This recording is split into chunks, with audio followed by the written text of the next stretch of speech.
Great. So appreciate folks joining today. I'm going to be looking at a variety of home movies. If all goes well, I have a really nice one from the Disneyland 1971 era. I've got a couple from the 64, 65 World's Fair in New York. I've got one from the Golden Gate International Exposition up in San Francisco. And if we have time, Swinging London of 1970. So just in case anybody hasn't been there for any of the prior home movies, I'm just going to show a short little film here. As a matter of fact, let me get it here. Share screen.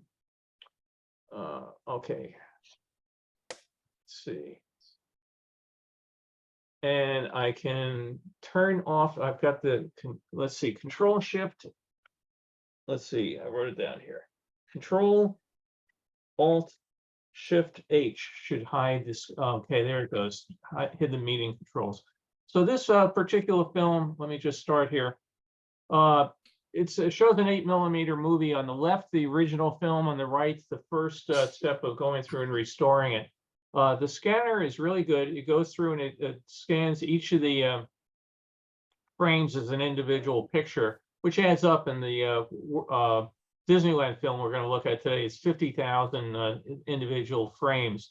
Which you can see on the left here, 8mm film has a tendency to move around within the camera, to certain mechanical tolerances. It bounces back and forth up or down.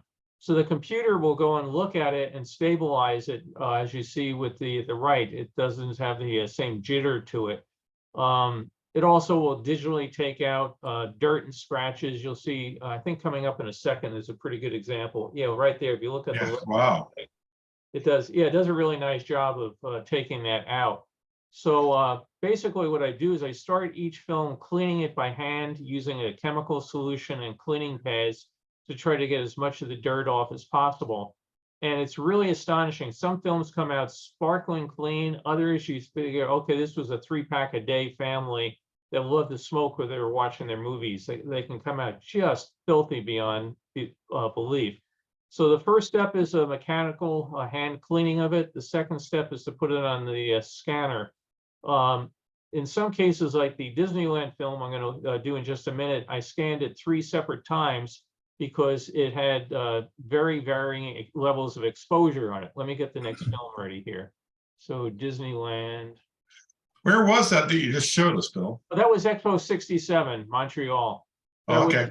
That was the amusement area called La Ronde, and that was up in Montreal in 1967. Really great. That area is still there. It's still, I think it's run by Six Flags today, and they still have all sorts of rides and amusements and that sort of thing.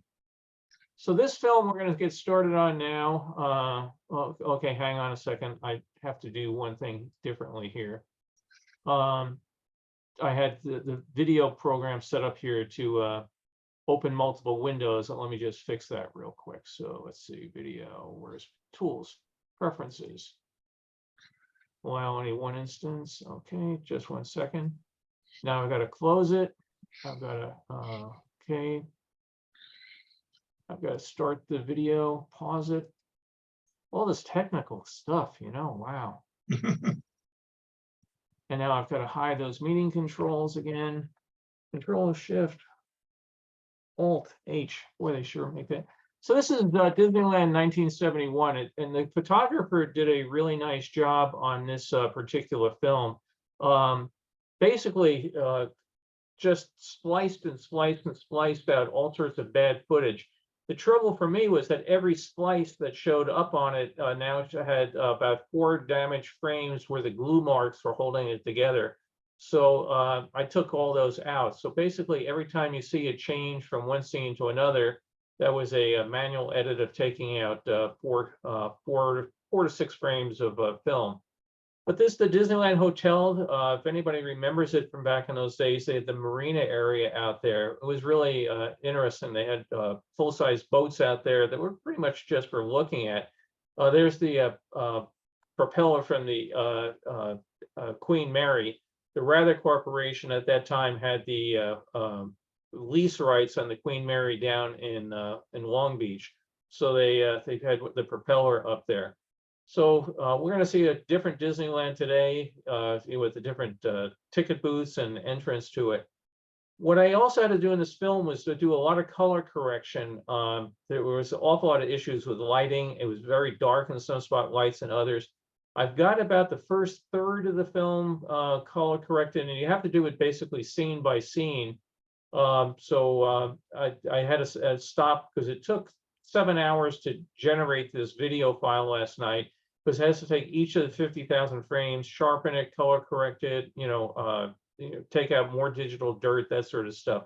So when I get past the area where it was corrected, I'll go back and finish that up later on.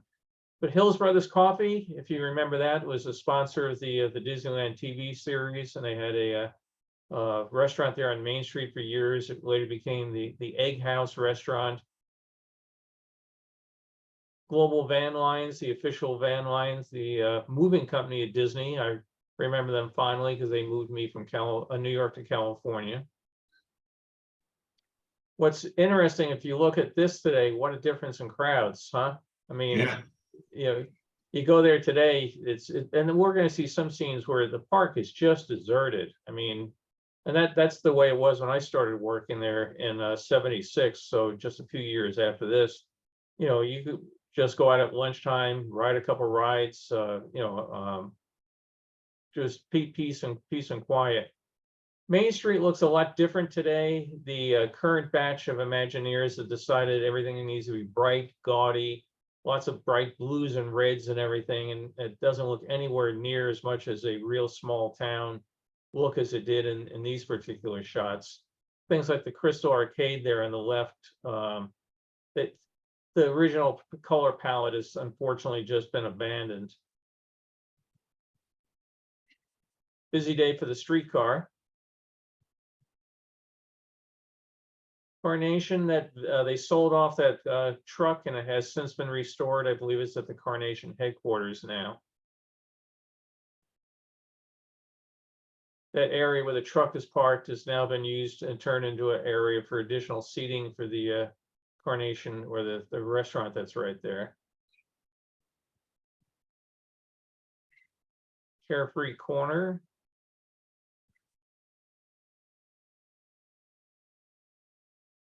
Some areas haven't changed too much. The Emporium pretty much looks the same way that it did back then. Trash cans, I think, pretty much look the same. Hallmark House, Hallmark being one of the first sponsors of the theme park. They were one of the last of the licensees to actually lose their license. Disney kept them on for quite a few years. There's Hills Brothers, the coffee garden.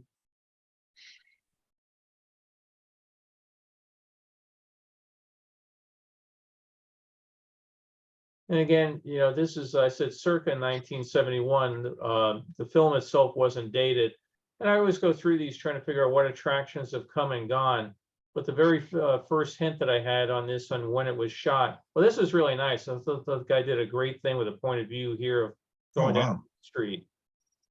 But the very first shot of this thing, it says Disneyland 100 million guests. So I looked up, when did the 100 millionth guest go to Disneyland? It was 1971. So it puts it in that realm. The old color scheme of the castle. Yes. Oh, again, I just don't like what they've done to it these days.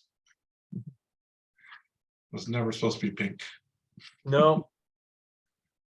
It's also interesting, if you look at the Matterhorn over the years, the snow cap goes up, it goes down. I guess it changes with global warming or whatever. Let me admit somebody here into the meeting, and it looks like the controls showed back up. Well, I don't see the skyway going through it. No, it's there. We'll see more of that coming up. Yeah. I was going to say it wasn't taken out for another 15 years. So no, it's there. It was just the angle this was shot at. So the swans are gone again. Disney said, "Oh, we took them out for swan safety for fireworks." No, they just didn't want to pay somebody to take care of the swans anymore. we will see the Skyway. There's some nice Huh. shots of it and from it. And this is where the computer really helped. This section here was almost pitch black. You could, when you first project it, you could see the outline of the castle. But in post-processing, you could really bring it up and make it shine.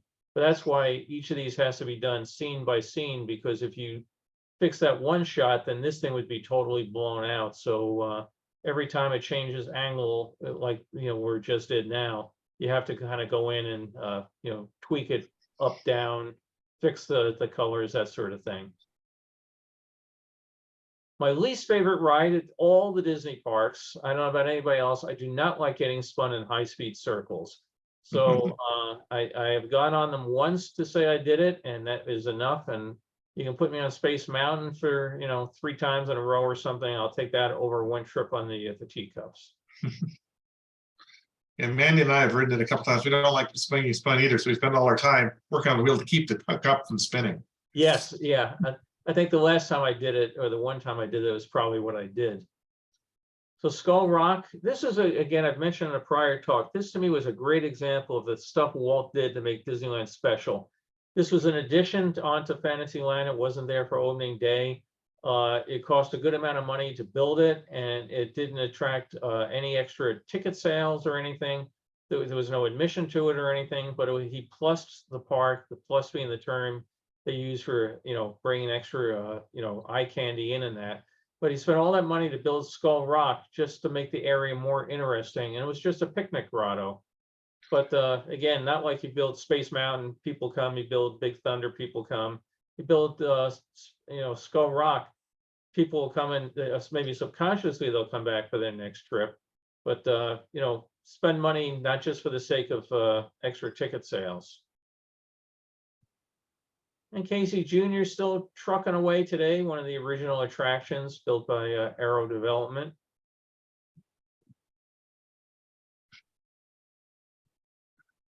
Again, you can start dating this a bit. You can see Small World in the background there, so you know that this is at least 1967 or so.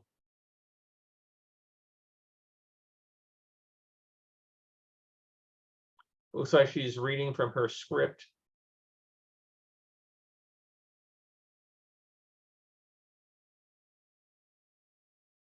So probably pretty new. This is a nice view of Tomorrowland, that the way it should be. Put the orbiters in the background. So again, if you use the Disney terminology, you have a weenie to draw people into the area. You had the people mover going by and everything.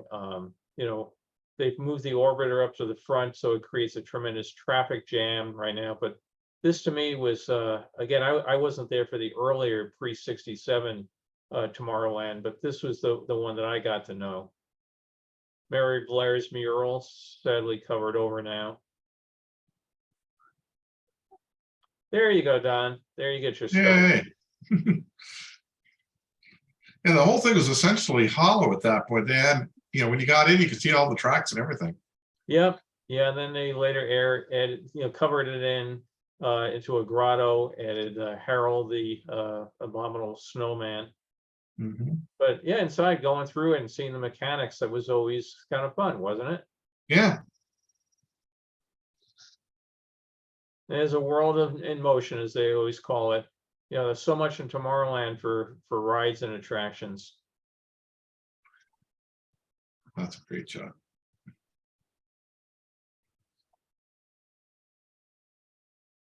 That people mover ride lasted a long time too. It went all over the place. Yeah, it was really quite a track, and it was a great way. Again, I love going on the one down in Florida.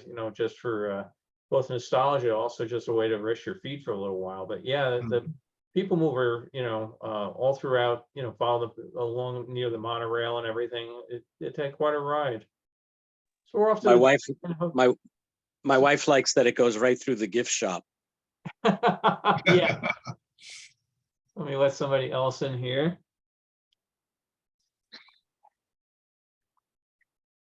So we're riding the monorail to or from the Disneyland Hotel. Very end of this film, we're going to see Dancing Waters show at the Disneyland Hotel. So kind of neat to see that pop up.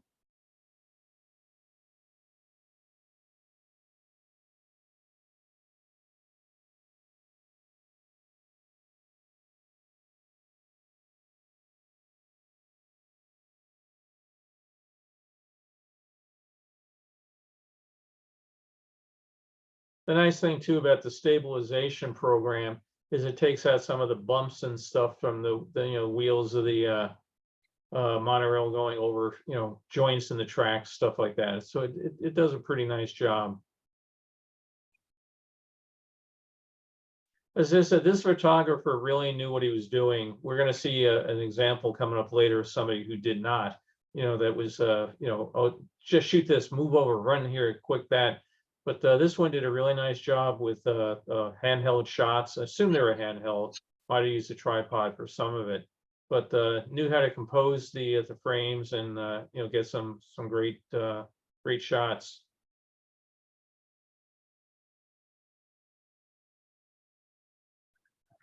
Bill, do any of those submarines still exist today? Yes, they do, but they've been painted bright yellow.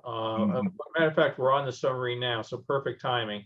It's been done as a Saving Nemo overlay onto the attraction. So they painted up in bright yellow as research submarines, as opposed to the original one, which were all nuclear missile submarines.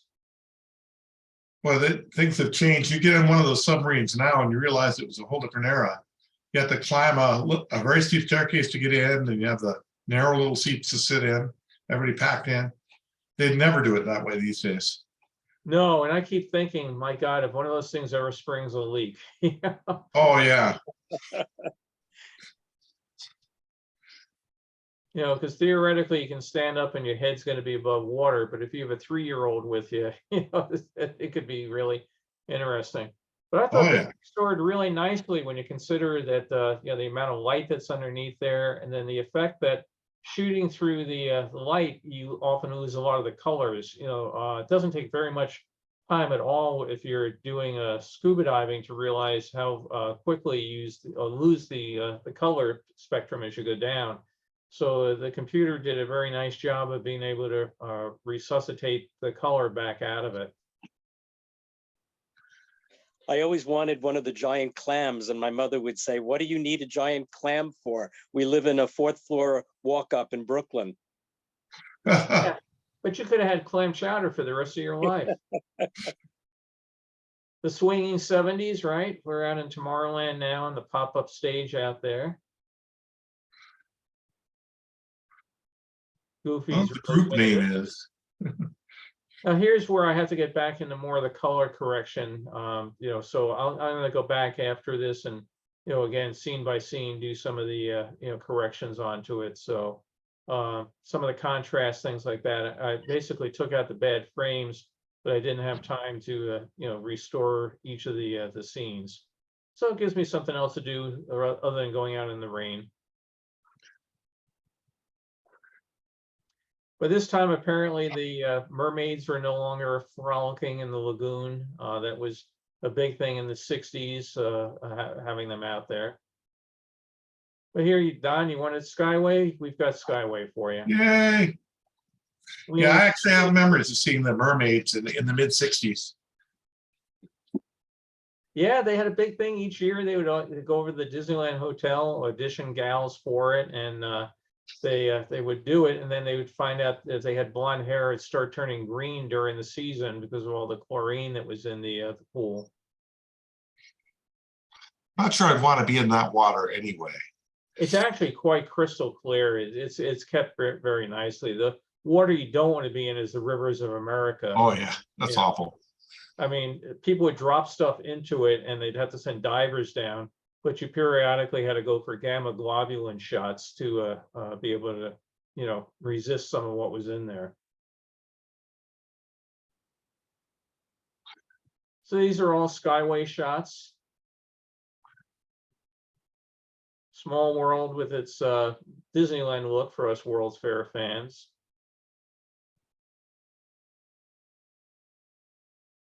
Monstro the Whale, and there again is the Skull Rock. See some of the picnic tables and awnings just off to the left there.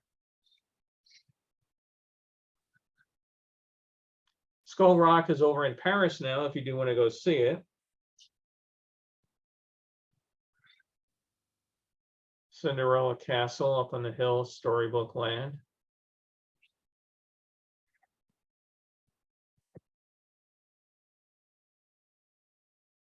Oh, this is a shame it's gone. It was so pretty. The Swiss chalet end of the Fantasyland side of this, the Sky Ride, more modern, one over in Tomorrowland. But even after the Sky Ride closed, it lasted about 15, 20 years that it just sat there as an empty building, but it's now gone. Was it with that where Tinkerbell would come and slam into the mattress at every after every flight? No, there was a separate area out near there, but not at the station itself. Right near there, though. And the clock is still there today. Entrance to Adventureland.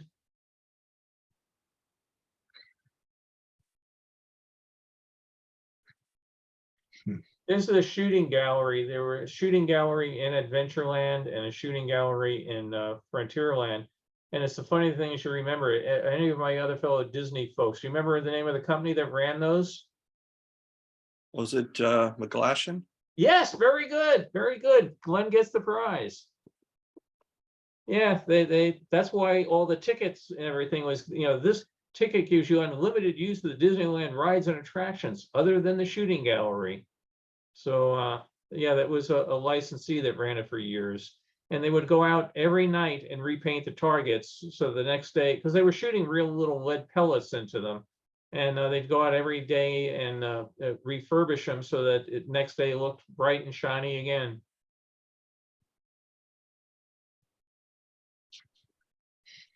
Then they came up eventually with the electromechanical one. Again, McGlashan, I think, was elementary behind that.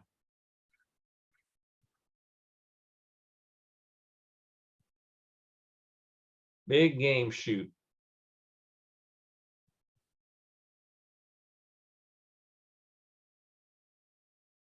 Wonder how many 22 shells they went through in a day at Disneyland. That was probably a hell of a lot. Yeah, they were popular, so probably did go through a lot. Well, today it'd probably be outlawed for lead pollution. We still have that sign outside Disneyland that says chemicals in Disneyland have been known to cause cancer. That's an everything. I basically, I'm surprised I don't have to have one on my house. Again, I mentioned there's 3 separate times I scanned this at different exposures. So we're thankfully with the computer, we're able to seamlessly go, from one to the other. This again was pitch black, next to impossible to see. The computer can do a really nice job. Now I've got to tone down some of the reds on the poor little baby elephant there. I'll get to that later on. The scanner that I used, the guy that invented them just came up with a new, more uniform light source that I have on order that I should hope to have in about 3 months. And it says it really makes yet another marked improvement on darker films, trying to balance them out so you don't get hot spots, that sort of thing on them.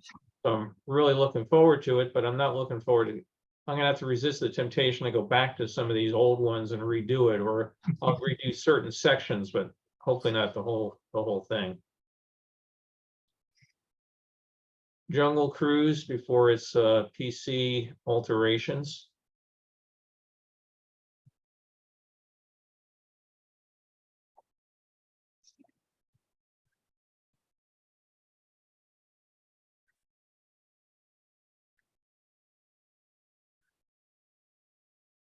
And off to Frontierland.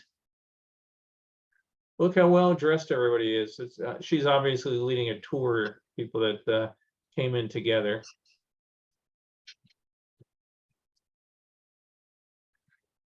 The Golden Horseshoe Review. Yep. Oh, I love that show. I remember. That's when Wally was still doing it. remember talking to Wally Bogue, about his tooth spinning gag, and boy, that guy he was a kick. Pecos Bill, he was just really wonderful. How about Pendleton Mills? You guys do any shopping there? It was expensive, but with the discount, it worked out real nice. And boy, that stuff lasted forever. I mean, talk about clothes made to last. But do you really want to go to a theme park and buy wool clothes?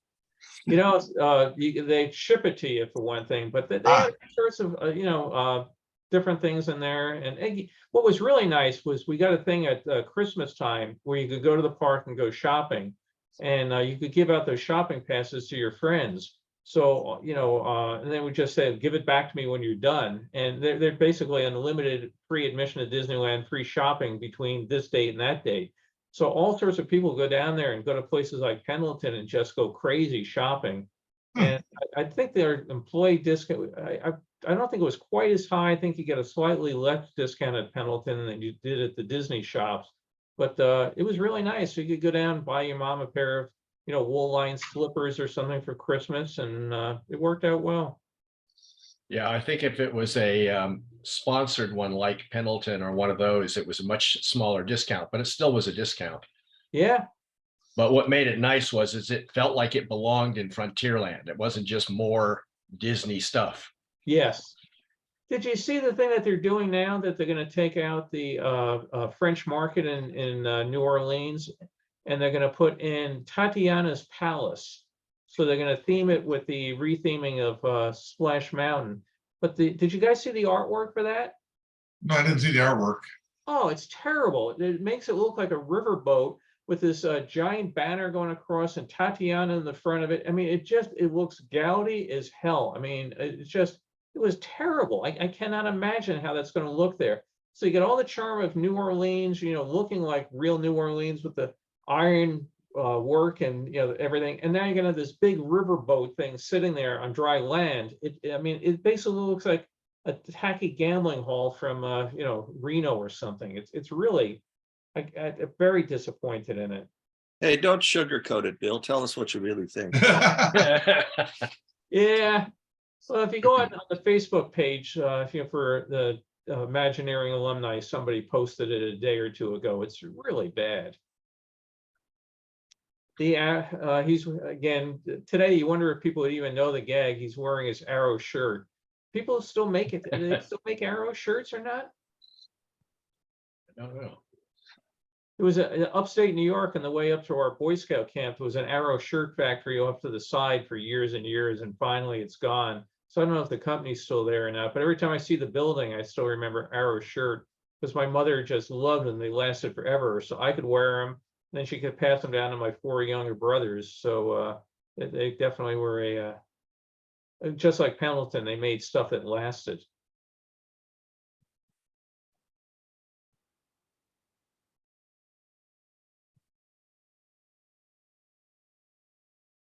And again, I think this guy did a very nice job of, keeping the scenes long enough that, we're not, flickering from item to item to item.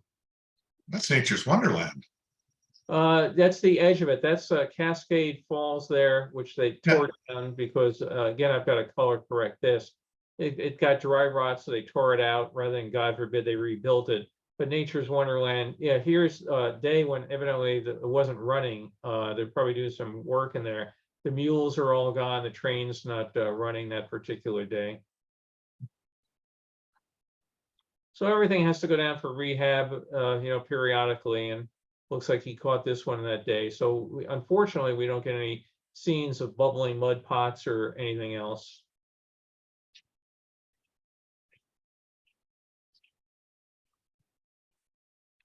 And the day's coming to an end. You can see the lighting is starting to change. We're going to get some nice nighttime views in a moment. Original entrance to Pirates. Even at the end of the day, the crowds are low. Yeah. I mean, this is what New Orleans should look like to me, not a giant, gaudy shows type thing. You guys got to go look up the picture. You'll see I'm right. Bill, is this Super 8? No, I believe this was 8. I'm looking at it here. Yeah, I believe this was 8, Wayne. I'd have to go and find the film. It's not sitting here on my desk. I'd have to check it. It looks really clear. Yeah, I mean, again, the computer does amazing stuff. This was another shot that was, so dark you couldn't even tell there was a kid marching next to Mickey. And the computer really does a great job. I've got to do more work on it to get their uniforms wider again. The Main Street Flower Mart, which again, this is now extra seating for the restaurant off to the left. But okay, here we go at night.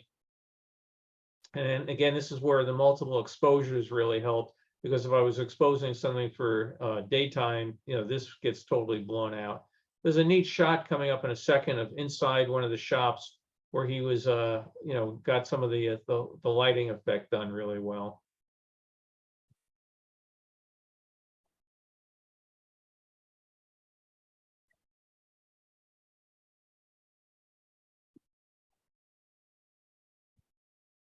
Here it is. Isn't that great? I'm not quite sure which shop it is. It's somewhere in the Emporium side of things, I think. But oh, now we're over at the Disneyland Hotel. If people maybe remember, Dancing Waters had been at the 64 World's Fair, and it basically used a computer punch tape, and it would synchronize the fountains and lights and the patterns of the water to go along with the music that was playing. So sadly gone now, but it was a long mainstay at the Disneyland Hotel for quite a few years. So let me get into some other stuff here. Let's see, I have, let me go and do Disney, okay, 64 World's Fair. And this particular one, I've scanned it, I put it through the initial piece of the color correcting program, but I've not done the whole thing. In this particular one, it's going to be in 2 chunks because we'll start it here. So again, I've not edited out the bad footage or done anything in here. I've got to do more work on the lighting levels and that sort of thing. This is definitely regular 8 because Super 8 didn't exist yet. And it's going to be in 2 chunks because one of the 60-year-old splices came loose as it was going through the scanner. One of the things that I do is when I clean the film, I look for any obviously bad splices, because in some cases, the people have restored their films with Scotch tape. I've actually, this is no joke, had a film come along where somebody, it had broken and they had stapled the 2 halves together. So I look for those as I'm mechanically cleaning them. And then sometimes it looks like a splice is great. You put it on the film scanner and just the tension on it pops the splice, and then you have to go and fix it. There is some very expensive software, if I wanted to spend $10,000, which I have no inclination to do, that I could use to do things like take that hair out of the bottom right-hand corner. But so we just live with it, and it gives you the real ambience of a real movie. Bill, when you say mechanical cleaning, do you mean with a liquid, or what do you mean?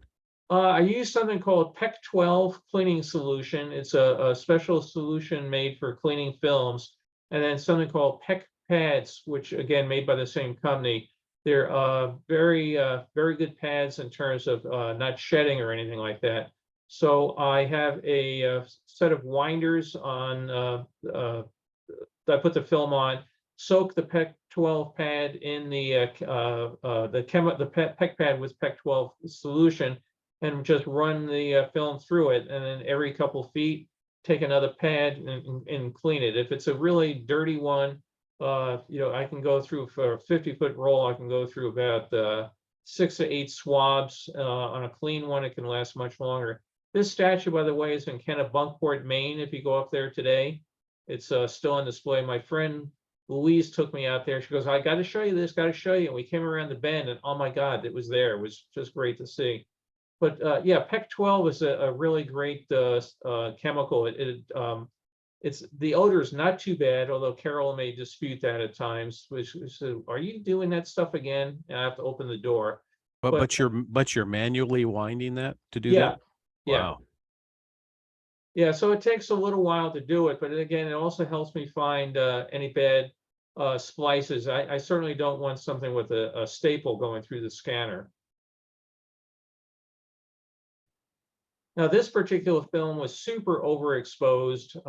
Like I said, when I went through the first phase here, it took out some of the dirt and everything. I've got to go and do more of it. So it's not a great film, but again, anything from the '64 World's Fair gets my attention. Are you saying that people actually stapled their splices, Bill? Yeah. Oh, you're kidding me. Oh, no. Like I said, I've had them come through with Scotch tape, masking tape. Okay, so this again shows really grainy until the autofocus auto level kicks in. Tower of the Four Winds.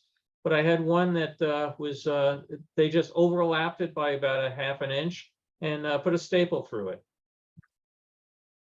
I imagine the projector loved that. Well, I guess if you show it and you show it once, and now you got to get the rest of it through there, and you never show it again, that's probably what they did.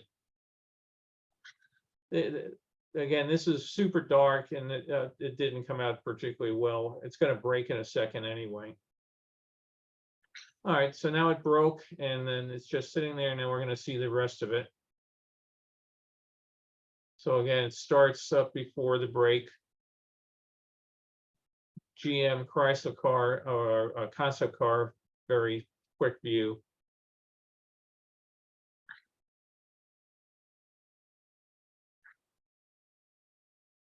Yeah, I guess it was fireworks area. What's that? I was trying to figure out what area we were looking at there. We could see the egg in the background. Yeah, it's the pool of industry. So there's the Bell System microwave tower, the main flying wing, the Jane Parker sign in the background that drove Moses crazy. He didn't like free advertising, and he went to court to try to get him to cover it up and lost. Oh yeah. 16 phone booths.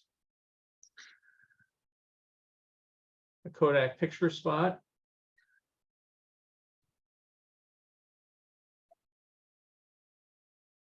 Maryland Pavilion.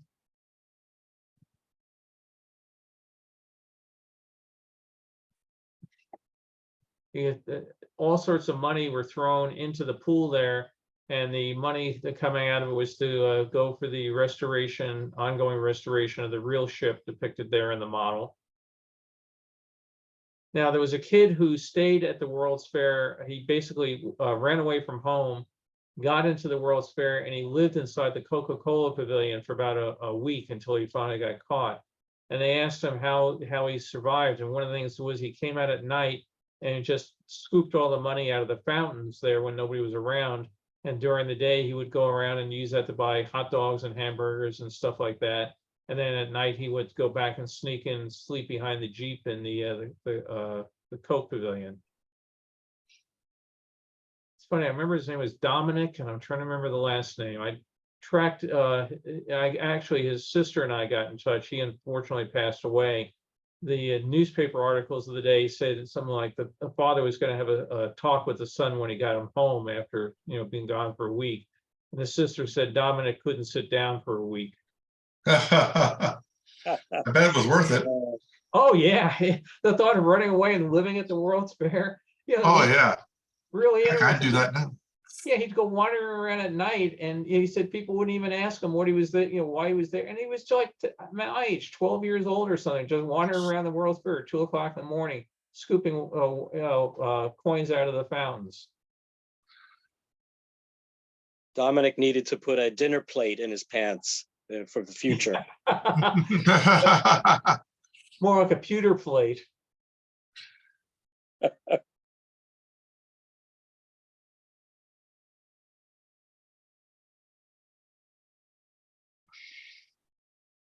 For those keeping score, by the way, it is absolutely pouring outside. Maybe I should take the webcam. We can all walk out and watch the stream. Hey, yeah, it's first-hand coverage of the flooding. I can actually, if people at the end of this, if there's time, they want to see what it looks like. I do have video of it on the computer. Cool. Now, somebody went to that Vatican Pavilion recently and posted on the website too. Yeah, and James Brown is on the talk. I'm trying to see if he can get the priest that's up there to maybe come and give us a guided tour of what the church that they built out of it looks like today. It's up there in Groton, Connecticut.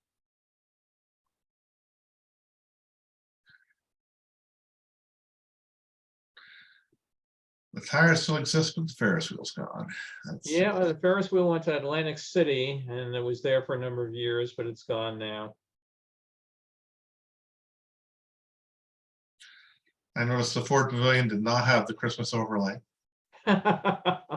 Yeah.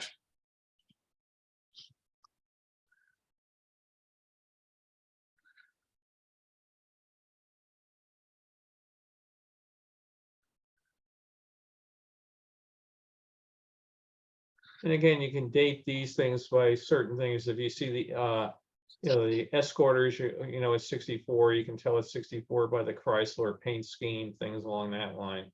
So that's the end of that one. I have one more here we can look at from New York, and on this particular one, hang on here. I had to do this one in 3 different pieces because what was very interesting in this one was he did the first reel. Let's see, where's part 1? Okay, here's part 1. Again, this hasn't been fully restored. He did part 1, and then evidently at some point we started JFK Airport, the international arrivals area.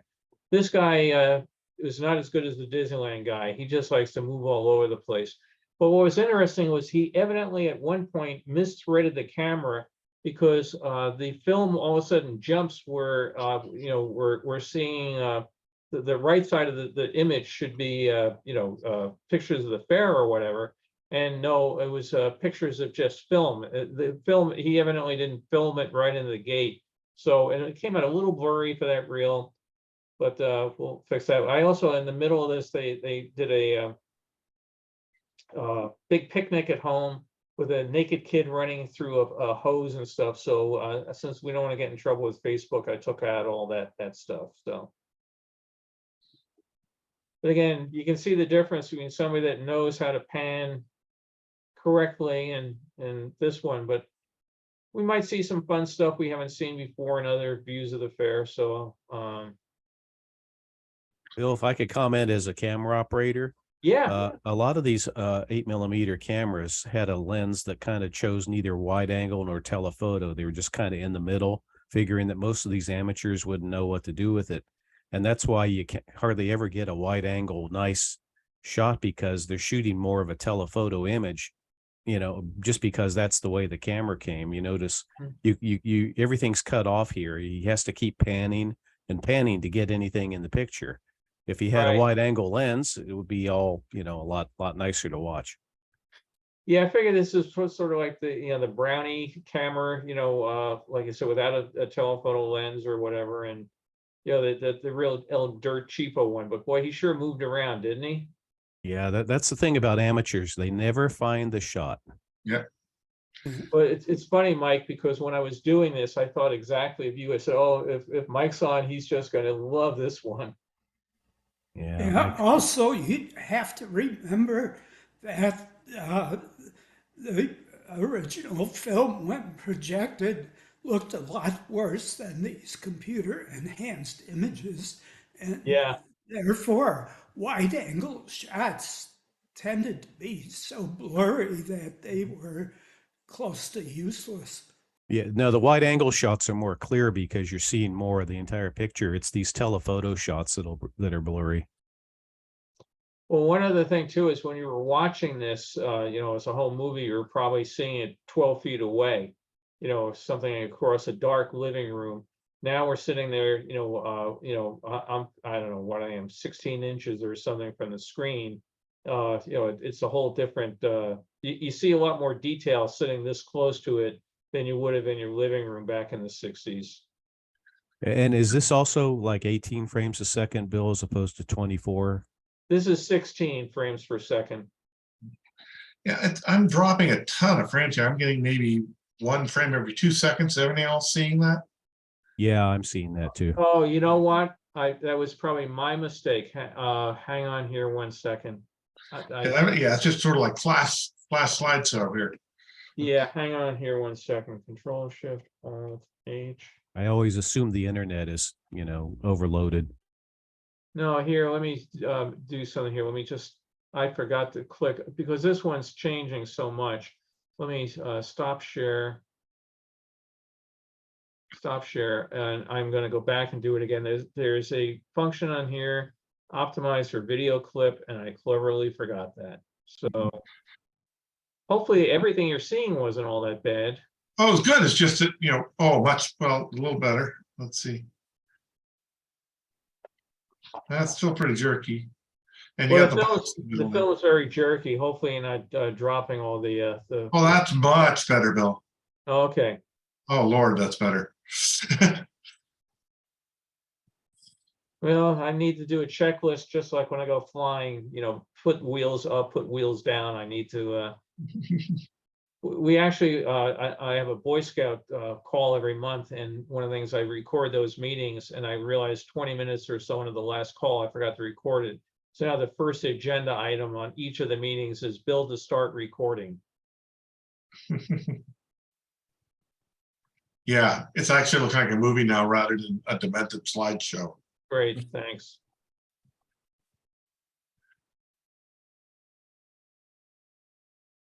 We are still seeing a lot of your screen though. It's not as big as it was.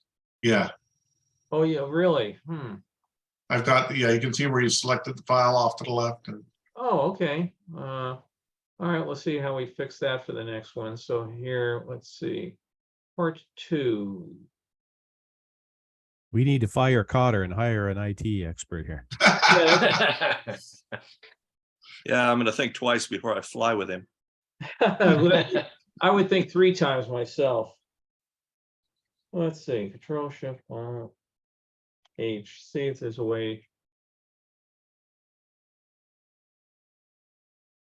If it has to be either or, I'd rather go for the nice motion than the jerky Yeah. style. Yeah, it's not too much smaller. If it's any smaller, actually, I think we just have some stuff off to the side we didn't normally see. well, I can Well, probably. does the full screen box at the top there? There it is. That's it, Bill. Perfect. It seems like he spends more time on the people he was with than the stuff at the fair, Yeah, picture wise. yeah, you're gonna see some scene here of this guy clowning around.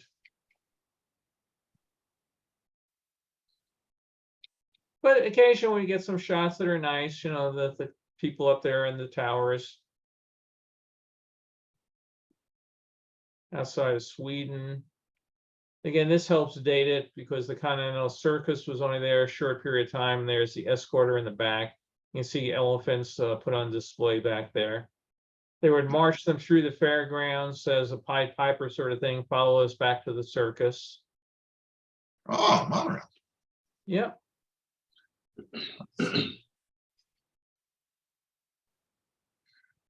Make sure we get the bathrooms in there. That's always important. But it's good to know that now you could just see in that one, the edge of the camera went off to the side. Let me get the next one here. So I then went back and did this part. And in this part, we're going to see the sprocket holes off to the left because, again, the film was misloaded into the camera.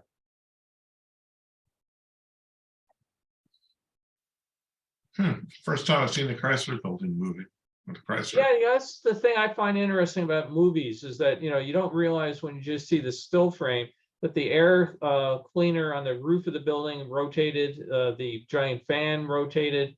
Here we're at very blurry at the Sinclair dinosaurs. But, that's what I find. Even here at the dinosaur, his mouth moved. This T-Rex's mouth would open and close, and then the Brontosaurus, his neck moved back and forth. Things you don't pick up in the still pictures. Yeah, his jaw doesn't open or close anymore where they've got him, but it's neat to see it moving.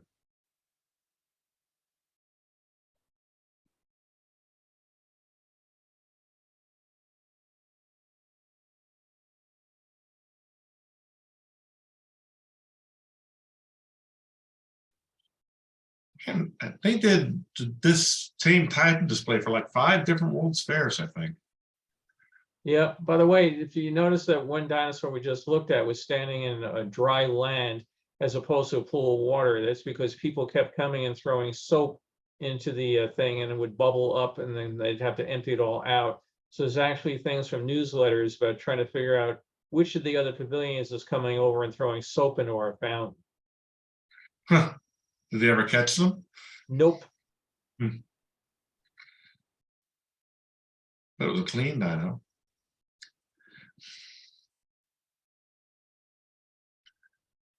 And again, this film being slightly off, registration, it ended up blurrier. That little guy was stolen and never found.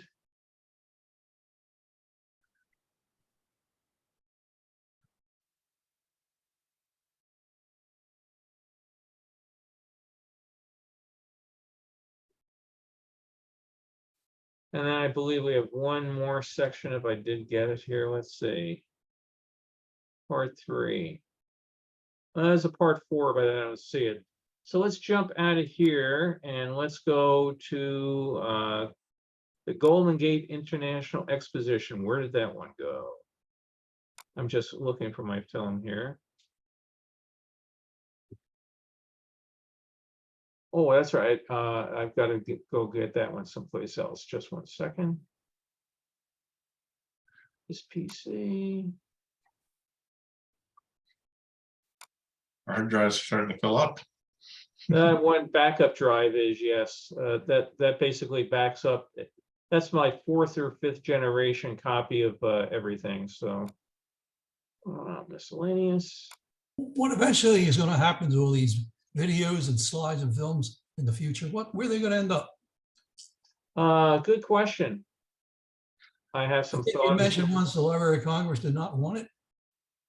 Yeah, basically they said unless I could prove who was the copyright owner that shot the film, at that point, how do you go back to a film shot in 1960 and figure out who was the original person that shot it? Yeah. This is one. This film we're going to look at right now. It's an 8mm. Okay, let me go back here. Cover. It still doesn't answer the question, where's it going to end up eventually? Yeah, just one second. I'll be right with you. So let me. The Smithsonian. I've had preliminary discussions with a university, and I got detoured by the pandemic, and I've got to go back up and finish talking with them. So this is the Golden Gate International Exposition. This is Castle Films was a very, very big player in the home film, market, selling things. And again, I've not had the time to do any restoration, any sharpening or anything up on this, but this was a roll of film that you would buy from them, 8mm, and it runs about 7 minutes or so. It was very, very grainy, so I ran it through a program called Neat Video, and that does a good job of taking a lot of the grain and noise out. I've got to go back and reframe it. You can see, some edges of the film, that sort of thing, because again, like mass producing these sort of things, sometimes they didn't register them entirely correctly, so their own film has, borders that move from, place to place. I also need to go back and fix some of this in terms of exposure, so you don't have the bleed around the edge of the lettering, that sort of thing.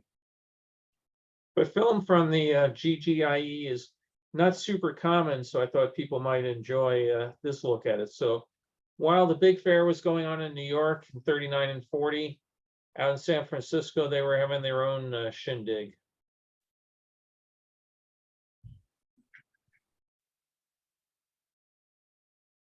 And there's some really interesting shots in this. Again, wish it was in color, but it was not to be. That's the Tower of the Sun, looking down on it, and we're, as the title tells us, the main entrance here. These were done by a brand new architectural student. I think he was about 21 or 22 years old, just out of school. Threw in a design for it, and they happen to love it and build it. Color pictures, they're beautiful use of colors, mostly in the red scale of things. But what a great way, if you're 22 years old, for your first thing to have that be the entrance to a World's Fair. And he went on to a very successful career. This is all a giant man-made island. Everything we're seeing here, 5 years before this was Bay Area open water. The U.S. Army Corps of Engineer came and filled it all in, compacted the dirt. They had to treat it with massive amounts of chemicals to leach the salt back out so that anything had a chance of growing in it. But that's Pacifica. If you look at there's a city now called Pacifica, California, and she is part of their city seal. This is a giant statue, just like the ones at the New York World's Fair, temporary, done with plaster, not a permanent medium. And unfortunately, over the years, she succumbed to the weather. The base was taken, or fairgrounds was taken over by the U.S. Navy for a base for World War II. And at one point, they finally said, "Okay, Pacifica is in too bad a shape, so bring in the demolition boys and blast her down," and she came toppling down. Mhm. The Tower of the Sun, if you go out there today, you can still see in the pavement, you can imagine this is landfill, it all settles. The rest of the ground has settled much more than the foundations of the tower because it was so tall and so thin that it needed massive pilings put into it.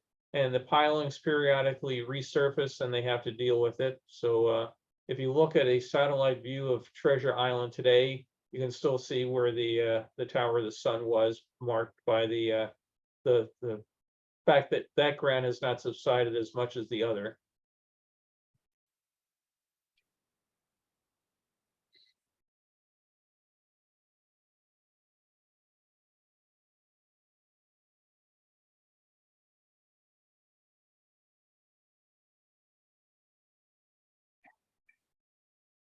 Up at the top, the statue there was the Phoenix. It was one of the symbols that they used to show San Francisco had had a rebirth after its devastating fires and earthquakes and that. And just like the Phoenix arose from the myth, so did San Francisco reawaken from its disasters.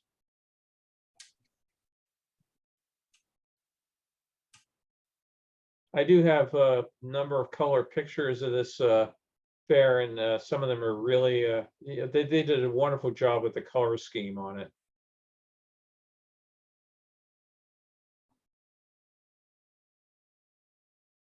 I have some really nice pictures of this statuary group as well. Most of the ones I have are in black and white, a couple color ones, but they came out really nice. This was the most recent book I did about 2-3 years ago, and I have to figure out if I want to do another one. So the Gateway, the amusement area, again, you could come and see giant monsters, snakes, and all sorts of things. Here, have you seen Stellar? That was a nudie show.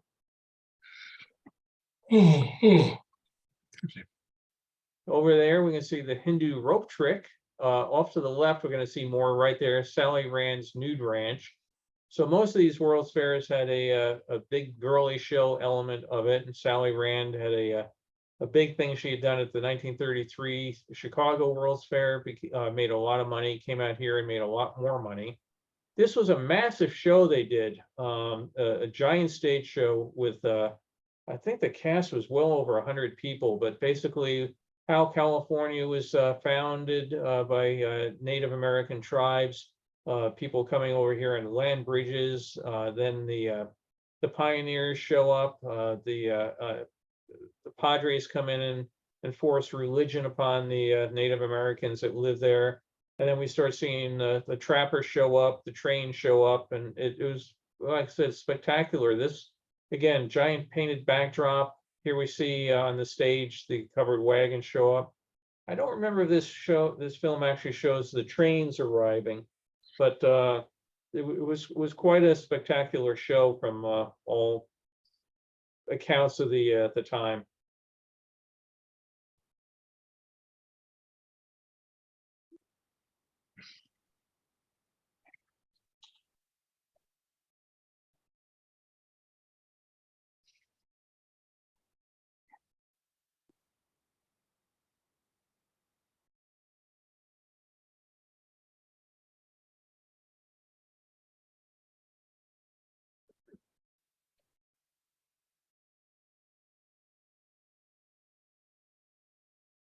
Could be a scene right out of Zorro.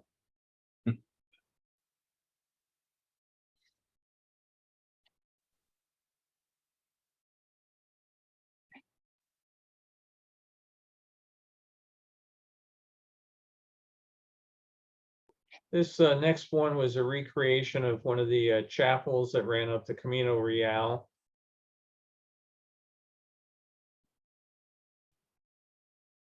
And they found actual wood wagons and things like that that had been used at some of the chapels and brought them in and put them on display.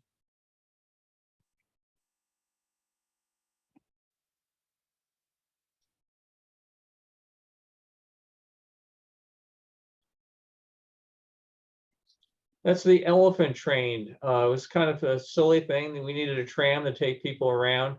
For no particular reason that I've ever been able to find, the guy that did it decided to make them look like elephants, the cabs pulling them around.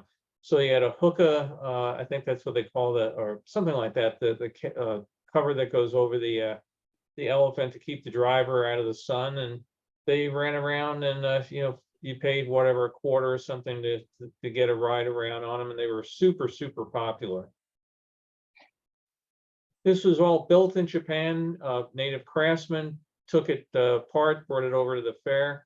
After the fair, they wanted to give it away free to anybody, and the US government said, hey, they didn't pay any taxes when they brought it all in. If anybody wants the building, they have to pay the taxes on it.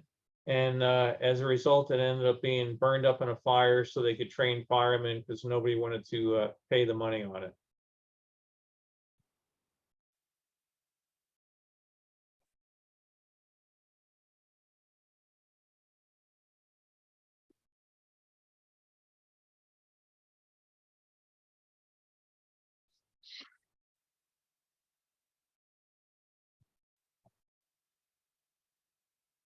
It's pretty neat that they put together these movies like this, because again, if you want to share this with your family back home and everything, you know, shooting all this yourself would be time consuming and expensive. But, you know, today we would just take out our phones, you know, immortalize it, go back, show everybody. You know, back then, this was the way that you brought the fair home with you.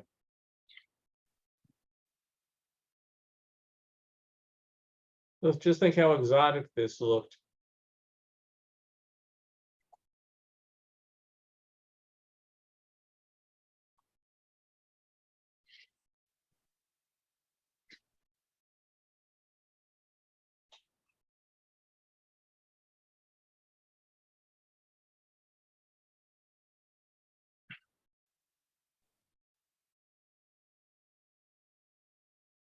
It's also interesting to think this film's 80 years old, and you know, held up pretty well, didn't it?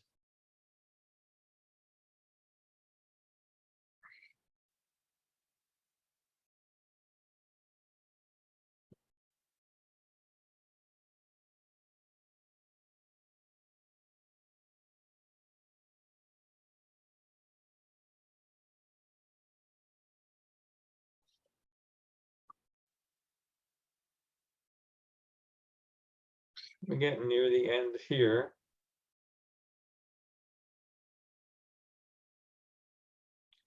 There was originally supposed to be a massive theme structure, just like, you know, the Eiffel Tower sort of thing. It was supposed to be right on that spot. They did not have the money, so that building was what passed for a theme structure for the fair. The Tower of the Sun was never, this is the US Pavilion. The Tower of the Sun was never the official theme structure of the fair, but with the lack of a you know, Eiffel Tower type thing that took its place. But there, like I said, the original plans were something absolutely massive where Federal House was, and got right up to the point of construction and realized we got the plans, we got the land, we don't have the money.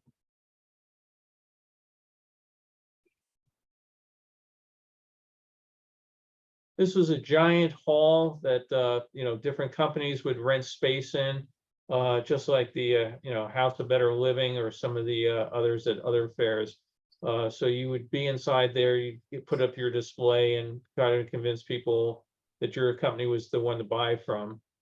In the 1940 season, they gutted some of that, took out the industrial displays and added Billy Rose's Aquacade in.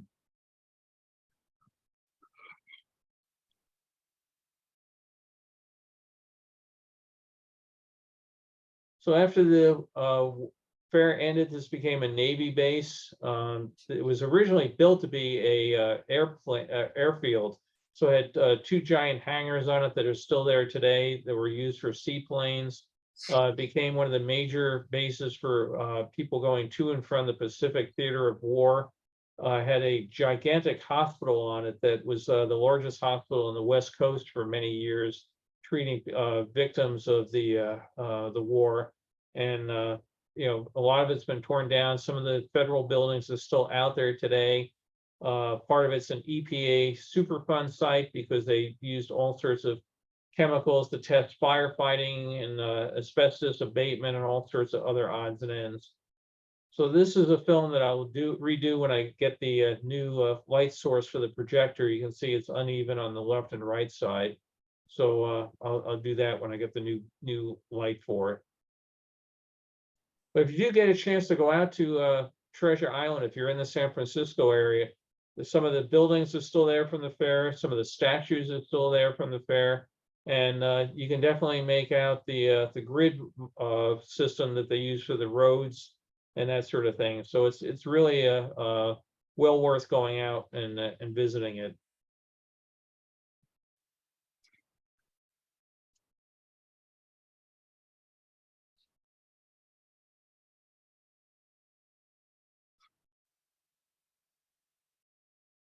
So peace and greater achievement, unfortunately, you know, within 2 years would be going into World War II.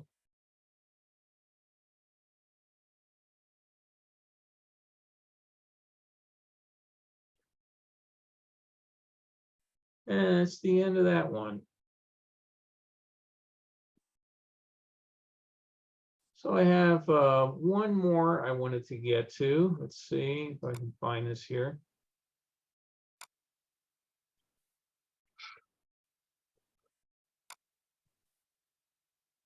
This was another one that was very, very dark, but we'll see how it comes out. London, 1970. This was thrown in with another batch of films I bought for something else, but I worked in London a lot. I've got 99 trips into London, so I figured I'd go and get it and see if I recognized much stuff. So not everything's right in London. Sometimes he ran out to other parts of the area. Again, I've got to work a lot on this. Oh, if you ever have a chance to eat at the London Steakhouse, don't. Terrible, terrible, god-awful restaurant. I was absolutely thrilled. I'm going to go have a steak dinner. It was absolutely one of the worst meals ever.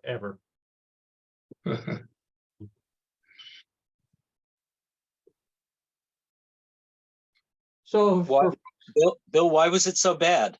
it was like shoe leather, Joey. It was just absolutely, you know, tasteless, burned. You know, their idea of a good steak, I guess, is, you know, take all the liquid out of it. I mean, it was terrible. We got the gray box in the center of the picture again, Bill. There we go. Thank you. It's There we still go. there? It's on now. Oh, okay. So here's the Tower of London. If anybody's been over there, you know, this is where they would, you know, do all the terrible things that people cut off their heads, put them on a spike. Tower Bridge out there. If you get a chance to go, again, we're back to the tower. It's fascinating. You get to see the crown jewels and all that sort of thing. But again, this film was absolutely almost pitch black.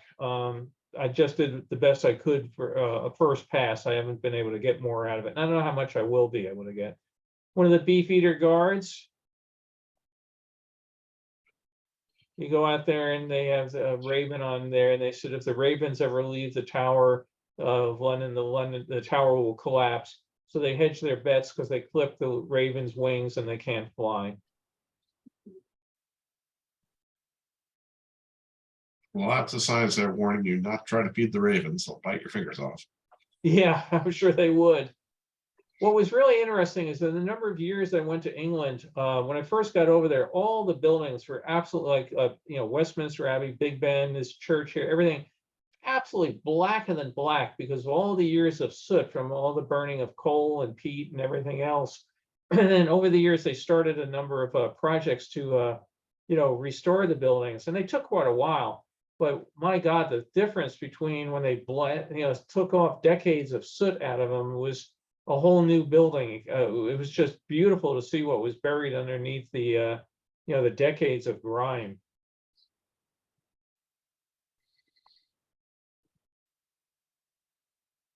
Not quite sure where we're looking at here. Somebody had a small dome, actually two of them. So Carol was, you went over there at this point in time, I think for 2 summers. If you see any part that you recognize, Yeah, I did go to the Tower of London. This part, I don't know, was this done by somebody that lived there? I don't know. Or- No, it was in with a box of films that came from New Jersey, so I don't know. Oh, But like at this school or whatever it is, I don't recognize it, or I just thought maybe you did. Carol, did you enjoy that steak dinner? I wasn't there for that. I didn't know Bill yet. Bill went over, actually, I didn't realize you went that soon, but you went over on business to England. I went over to work for the summer as a sort of secretary, I guess, for 2 summers in a row. And I had a great trip. I did not have a steak dinner. Oh, okay. Yeah, I was on an expense account. She wasn't.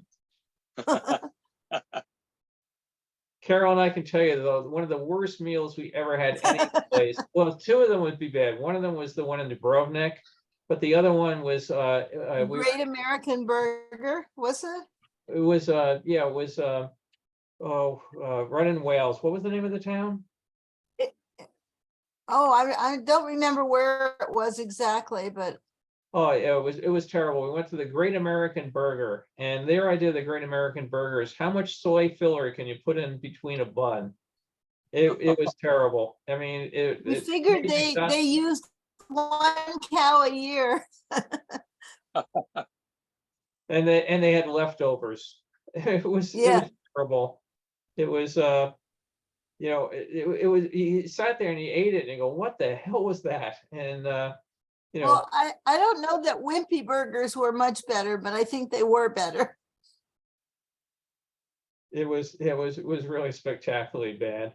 And then Dubrovnik was probably the worst meal we ever had. We were over there on a really wonderful tour, and the family all loves Chinese food. So we saw a place, Chinese food. We went there, took it out. It was only takeout only. So you pick it up, you walk out in the street, and you start eating it out of the container. It was like, oh my God. It was black, remember? Yeah, it was terrible. I mean, they had so much soy sauce in it. The rice was like black. It was god awful. Oh, God. If you go to Dubrovnik, do not get Chinese food. Again, I don't know quite where some of these shots are because left London, downtown London itself. I don't know which church or whatever we're visiting right now, but again, I just threw this in here because playing with the scanner, I'm always trying to learn new things. This was super dark. I did the best I could to try to get something out of it. When I get the new light source, I'll play with it again, but I'm not going to put a tremendous amount of time and effort into this particular one.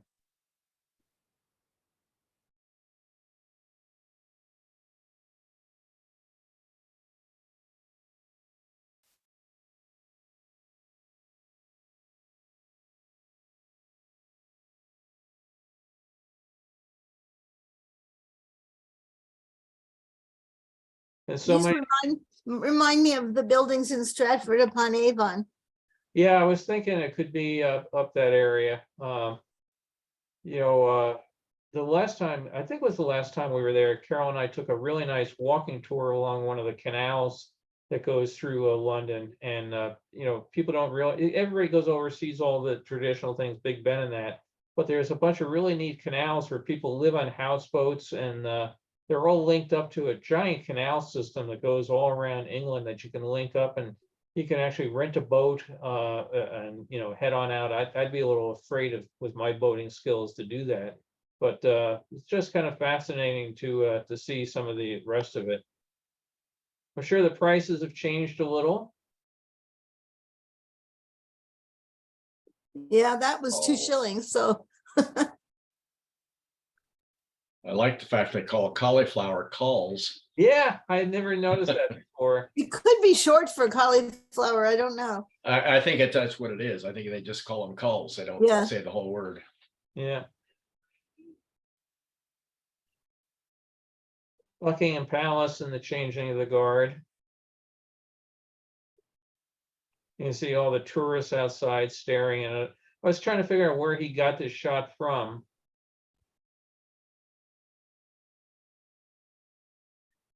I guess he was around the other side of the palace. Yeah, shooting through the fence or something.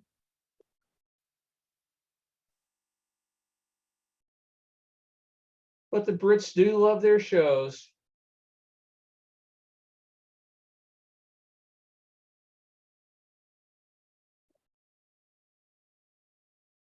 Yeah, it looks like he's shooting through the fence and we're getting a little bit off to the left there. Could this be the changing of the guard? That's done daily. Yep, Yeah, but it attracts quite a crowd, you know, I mean, you figure it's done over and over and over and over and over, but I guess a lot of tourists just keep coming and coming and coming.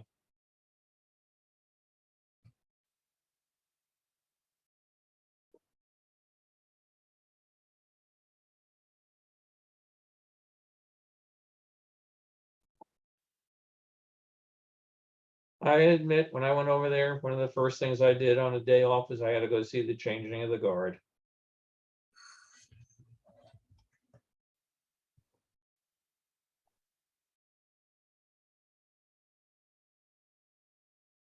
It was actually interesting. Was another company was trying to talk to me about coming to work for them, and their office was right near Buckingham Palace, and they were trying to set up an interview for me to come over, and the guy said, "Oh, we can meet you at so and such." "Oh no, that's the damn change of the guard. You'll never get through the crowd.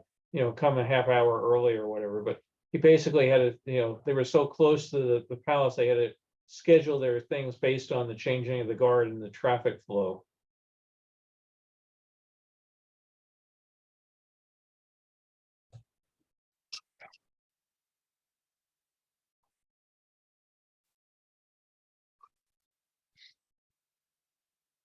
The River Thames, back in the days of World War II, this river was just absolutely plugged with ships, you know, bringing stuff in.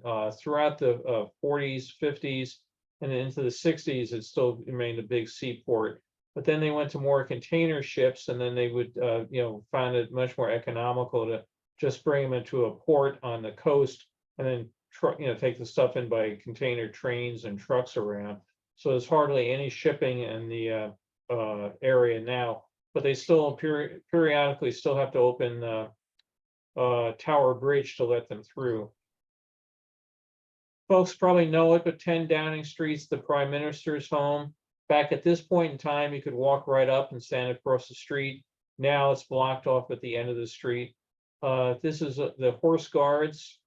These are the fellows that have to that Whitehall Palace, maybe? Yeah, Whitehall, right. So they have to stand there, you know, rain, shine, people yelling, screaming at them, you know, people coming up and trying to tickle them and everything, and they're not allowed to react. Changing of the Horse Guards, a little less formal, right? The Nelson's Tower down there.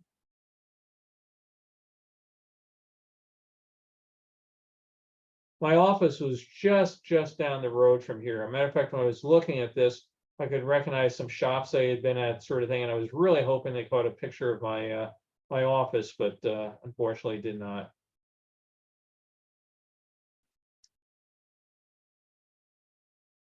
Piccadilly, Piccadilly Circus. yeah. All the great signs.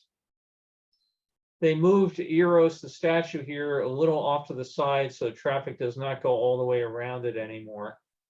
Huh. Which was a lot better from the congestion point of view. Another Beefeater.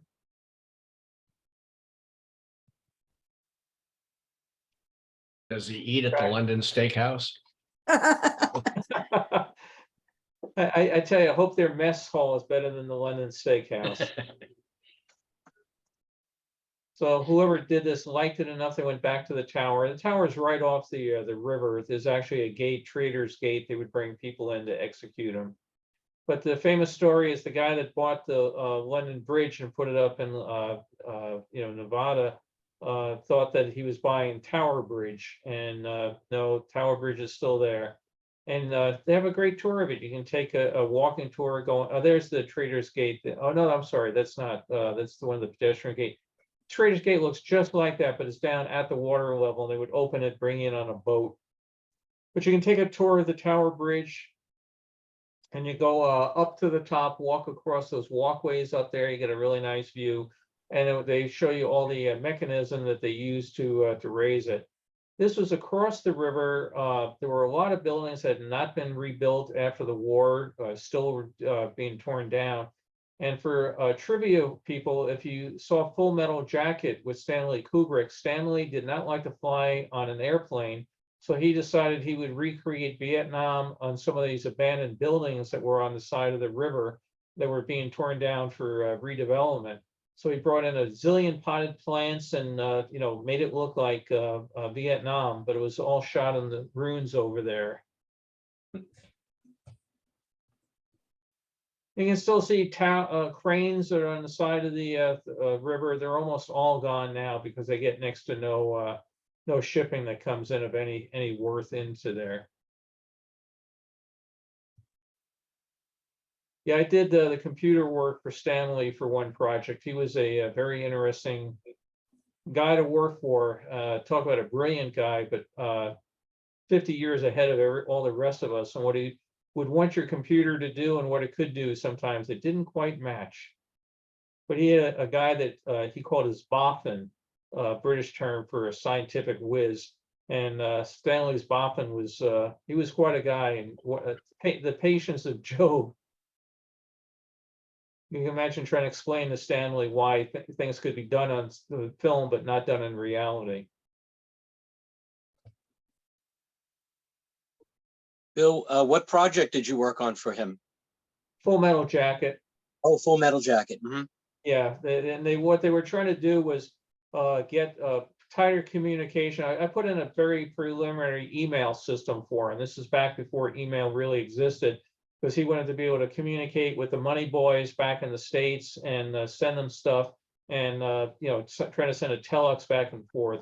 So we ended up with a system where you could attach files, send it back and forth, and God, taking me way back, something called an X25 packet switching network. And he had I think he was using compact computers at the time, and he had basically a brand new release of the operating system that Compaq gave him that they didn't want to give to anybody else. And we said, well, if we don't have it, we don't know if we can make it work. And we got it working. And so we're right near the end of this. We're out in the countryside, road congestion. We have a magnet on our refrigerator which shows traffic in Chester. What's that? I'm trying to think of the name of the place. Hold on. Isn't it Cheddar? Yeah. Yeah. So traffic in Cheddar, and it's a bunch of sheep standing in the middle of the road. So okay, we don't like that. Let's see. Sure. I'm trying to figure. Oh, that's sure. I was giving somebody a neighbor needed rain gutters with all the stuff we have going on. So I was giving him a recommendation for that company. So anyway, a bunch of movies and a bunch of rain gutter quotes. I'm glad I didn't have anything terrible up on the screen. That would have been a surprise for everybody. So let me just go back through chat. But any comments people would have as I'm going back through these? Let's see. Yeah, these days, Egg House could be more valuable than the bank. I don't know about the rest of the country, but out here in California, eggs are becoming very hard to get. Carol went into Costco the other day, and there were eggs no more. So yeah, egg prices are really wacky. Yeah, got a bird flu that's gone through and wiped out a lot of animals. That's why. Yeah. Wayne mentioned he thought he saw a GAF sign, not Kodak. Yeah, Kodak had been the official camera company for a number of years. And then they basically got outbid by GAF. GAF had been trying to come in and establish a big consumer presence. They've been used a lot in the commercial field, you know, for industrial films, that sort of thing. But then they went off and they got the rights for GAF and at both of the Disney parks for selling cameras and films. You When- remember in the early 70s, Henry Fonda became GAF spokesman, and he always said, you can get a GAF camera. Yeah, absolutely. I'm just, you know, every time I see, I've got actually a video of him showing off the GAF Viewmaster. And one of the kids that he's showing to is a very, very young Jodie Foster. But I mean, I as soon as I see a picture of Henry Fonda, I just think of GAF. You say it quick, Gary, get it out. So didn't Art Linkletter have the original concession for the films? He did. He absolutely did. That was part of the deal of Walt trying to get him to be the host for the opening day ceremony of Disneyland. That basically he said, I can't afford to pay you, you know, your going rate, you know, because Art Linkletter was a huge star back at that point, and he said, I can't give you the rate, the going rate that you want, but I could let you have the film franchise. So that's how he got it. And he had the Main Street camera shop for quite a few years. Then as Walt went through his buyout phase, you know, where he realized, hey, I'm paying all these profits out to all these park owners of the place. He bought out Art, and Art said it was the best investment. That 1 hour that he did of the opening TV show, he said was the most money he ever made per hour in his entire life. He ended up being very, very happy with the deal. Yeah, nicely played. Yeah. Yeah, Yeah. Art often said that Walt used to say the darndest things. Oh, we're dating ourselves, huh? When I worked in Merlin's magic shop, we used to sell film and flash bulbs, you know, those magic cube bulbs. And people would come in and they'd complain because it was full retail. So we used to say, well, you have to realize there's a lot of effort and a great deal of profit that goes into all of this. Yeah, that makes him feel better. A great deal of profit that goes into it. That's funny. Just reading through here, amazing Coke didn't have the dioramas alarmed. Yeah, you know, in 1964, it was a simple world. People just assumed if you build it, people aren't going to do stuff like that. I mean, now, of course, you got pressure sensitive maps and maps on the ground and laser beams and, you know, all sorts of other odds and ends. I probably would have put in landmines just to, you know, keep them out. But yeah, the kid, it's an amazing story. I've actually got the story on my website about him. And he disappeared and lived, he was there for the better part of a week. And he just lived behind the Jeep and came out at night when it got quiet. Also showed they didn't do much cleaning back there, you know, because they didn't find him. But again, why would you go back to clean? Nobody goes back there, right? Oh, Richard, thanks. A Hoda. I knew hookah wasn't right. I was reading about a hookah lounge that just opened a mile and a half from my house. So I had hookah on the brain this morning, but thanks for the elephant platform. Greg is saying go to London in December just for the Christmas lights. I was there one Christmas and there was a big store there. I think it was called the London store. It was just beautiful with all the lights and everything hung up and everything. It is a real pretty town. Just going through here. Oh, let me ask a question while you're doing that. Yeah, Where go was ahead. where was that Superman statue? You know, the one that was hung by wires and flying and fighting a giant. Yeah, Walter's International Wax Museum. There's Mike and I both belong to a group that's about George Reed's Superman. You know, the Adventures of Superman, and occasionally somebody will mention you know, Superman at the World's Fair. And it was fascinating because one of the things I did in my career was I did all the computer systems for DC Comics for a number of years. They were owned by Warner Brothers, and I inherited them. And we found out that the costume that was used by the Wax Museum was an actual costume worn by George Reeves to the Adventures of Superman. So they wanted to put this figure there. They just went to Western Costume. Back at this point in time, it's hard to believe you could have gone to Western Costume and rented an original George Reeves Superman suit and worn it to a Christmas party, and then just dry clean it and bring it back. So after the fair ended, it went to DC Comics, and it sat in a box in the office in New York.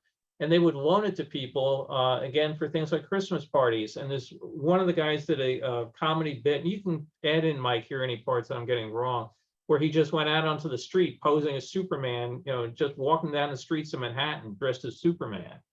Yeah, and it would end up in odd places, like you remember the columnist Art Buchwald. Yep. He had a book, and he got what looked to me like that costume and posed for it in a telephone booth and put it on the cover of his book. Yeah, and they used it for different TV shows, Milton Berle, or they just go and rent it. The last we were able to track it down was they loaned it to a college in New Jersey for an exhibit, and nobody, you can imagine, companies change and go, and they forgot to get it back. And we were never able to find out what became of it. So somebody has a multi-$100,000 Superman suit someplace. You hope the damn thing survived. Well, back in 1980, Bill and I attended an auction in Hollywood, and one of George Reeves' costumes was on sale, but it was just the tunic and a cape. And back then in 1980, it went for $20,000, and then I didn't see it for a number of years. And then it finally ended up in a collection and was sold again last year for about $300,000. And it had moth holes in it. Moth holes in it. Yeah. Yeah, I remember that at an auction we went to, is just, you looked at the prices of what things were going for, and you go, oh God, if only I had 20/20 hindsight.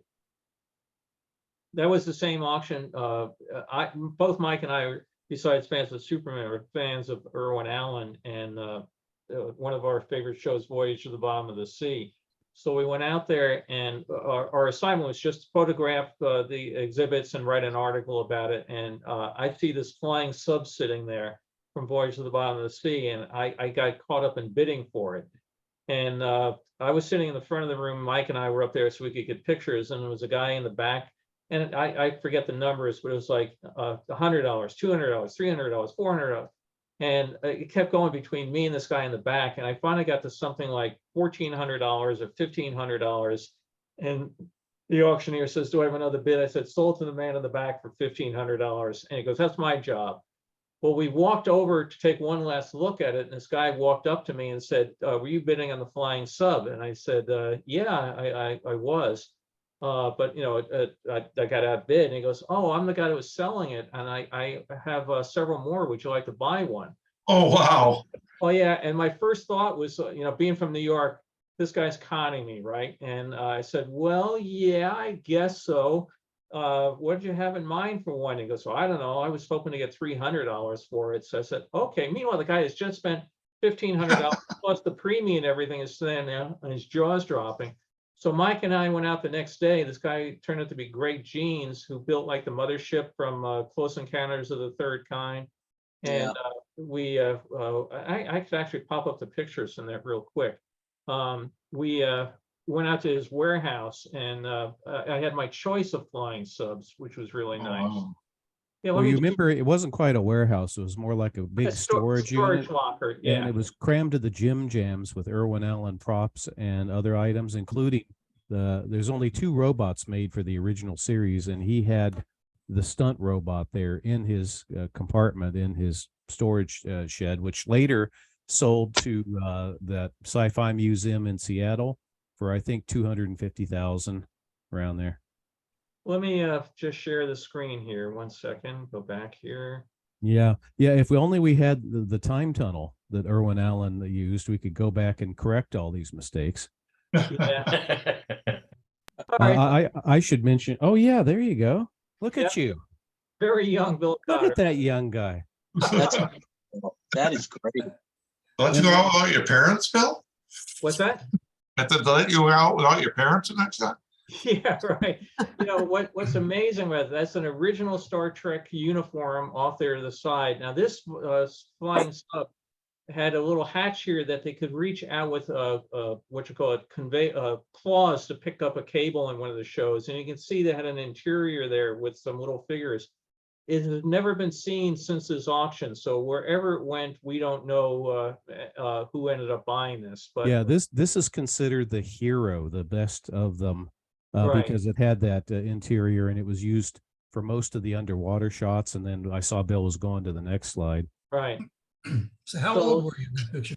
How old are you there? This was I guess I would have been about 32. 1980. Yeah. Yeah. Oh, actually, yeah. So, yeah, 28. Wow. And you can see in this shot the robot way off in the left-hand corner with the spider on top of his head. Oh, yeah. And Yeah, and that was, they built two robots, and this was the stunt robot. What they call the hero robot had been bastardized for another science fiction show. And then since been restored, but that was the stunt robot where, it would fall over or they would raise it up on wires, that sort of thing. And then you can look off to my elbow. Baby, it's one of his- raining outside. What's that? I'm sorry. you said Oh, it's okay. raining outside. No, Yeah. the dog, Bailey was barking at me. Sorry, I'll Wants to mute. go out. Well, this warehouse was like going to Alibaba's cave. You can see how jam-packed it is. What Greg had told us was basically you got to call 20th Century Fox is tearing down the prop building tomorrow. If you want anything in it, come and get it. So he got the big truck he could get, a bunch of friends, and loaded it up. So I'm standing in front of two flying subs, and he had the molds to make more. That's the Lost in Space robot in the back. If you stepped off to the side, you had to make sure you didn't step on the spindrift from the Land of the Giants. I mean, it was just absolutely packed with all this stuff. And that's also a stunt Bill Cotter. Yeah, right. You talking to me? Yeah. Wow, Yeah, what a picture. there's the robot in the back with the giant spider prop from something else on him. I mean, the whole thing was, Mike shot these shots. And behind the, can you go back one Yeah. to that shot? Back in back of the spider is the sign from Irwin Allen's office that says IA, Irwin Allen Productions. Yeah, up here. Yeah. Yeah. Yeah, Bill? so, yeah. Can you enlarge the spider? Can you go closer to that? I'm trying to figure out what it might be, unless it's just another Irwin Allen prop. That's probably what it was. Everything in here basically came out of 20th Century Fox. Right. Okay. Thank you. And Wow. Irwin didn't have exclusive use of his props. I mean, those things ended up everywhere on other shows. Yeah. That's true. What a So great here's- looking car. Yeah. Yeah. You're Here's- still driving here's the same Keegan. car. I still got the license plate. But I'm here, I'm taking my pride and joy home. Well, I guess I've got two different scans of these. I'm just cleaning up. It was, you could see filthy dirty sitting here in the warehouse, the storage locker. Every time I drive on the Hollywood freeway, I look right over it thinking, my God, what was in there? Yeah. You know So- what? Could I say a word about Greg Jean? Yeah, Because I think I knew him a little bit better than you, although he was not an easy guy to know. But he was one of the Hollywood's preeminent prop makers, and Mhm. he not only, as Bill said, made the mothership from Close Encounters, but he did that miniature town from 1941, Hollywood Boulevard, the plane chase, and Yeah. also the pier where the carousel crashed off in there. And he did the Star Trek, the Next Generation ship, and unfortunately, he passed away last year. He had had diabetes for several years and was quite on a downward spiral. But as far as talent, and if you ever go on the internet and look up his name, like say on YouTube, there's tons of stuff about him. But a really shy guy. Very but shy. very talented. Yeah. and it was really nice. I'd run into him at various odds and ends and, talk to him. And, as Mike said, very shy, but he did amazing work. And on this flying sub, you can see there's a square cut into it. This was the one, if you watch the show, where it comes down and smacks into the water.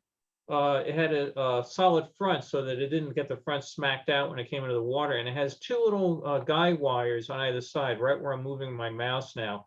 A tiny little piano wire would go all the way through it out the other side with a little brass tube that ran through it. And the Lydecker brothers were the ones that came up with the mechanism of how to make the Rocket Man fly back in the Commando Cody days and that. And they would take the flying sub and tilt the one wire up and it would turn left or right. The hatch here was because they put in a mechanism in the back. Again, when the flying sub comes up out of the water, well, you can see the rocket engines going and flames going as it launched itself into the air. Or in some shots, because this thing got shot down about 20 times a week by the bad guys, smoke would be pouring out of the back of the flying sub.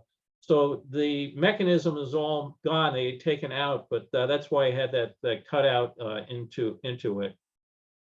And you held on to that for how long? Quite a while. And again, talking about a time machine, I bought it for $300 and I sold it for 30,000. So Wow. yeah. So Wow. I was thinking if I had bought both of them, hindsight's 2020, isn't it? Yeah. And what gets me is we never crashed it into your pool in the backyard. That's what really gets me. We kept talking about launching it out of the guest room window into the pool. But Where did you sell that, Bill? I sold it through Profiles and History auction company. Basically, I had it for years. It was up in the library of my house. I converted one of the bedrooms into a library, and it just stood up there. And then my dad had a serious stroke, and I had the choice: did I put Dad in a nursing home, or did I put a 24-hour caregiver in the house to take care of Dad? So the flying sub went to the caregiver fund. So it was sold, and it went to Paul Allen of Microsoft fame, and is sitting in a warehouse up in Seattle. Did you happen to have the picture from History for Hire that I shot of you with? Because you're sitting there with the flying sub, and also there's a prop from The Wizard of Oz, I think, in the same shot. I don't think so, Mike. Hang on, let me see here. Yeah. So we Bill got invited out to the warehouse, and we got to see that one. Yes, the other items that were up for sale, and they had an original Wizard of Oz prop that was in the movie when they were hunting the witch.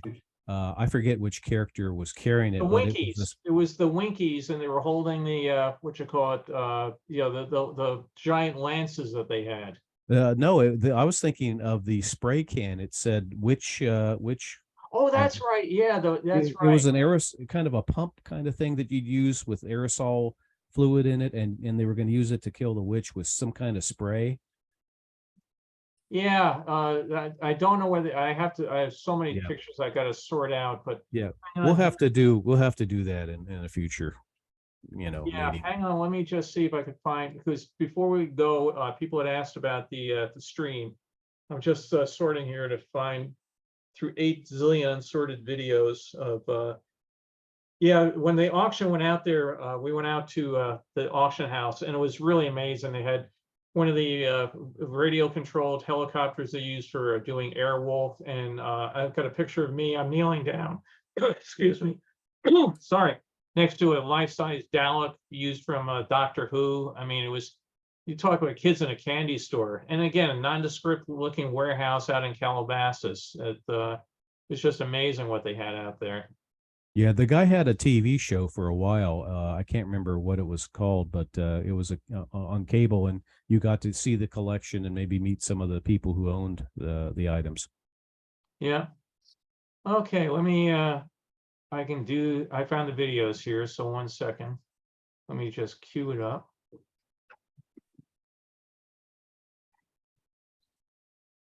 My computer's thinking it over. I don't need you to keep sorting. I need you to start playing. And this is video of the stream near your house? Yeah, if it ever comes up. Open with VLC.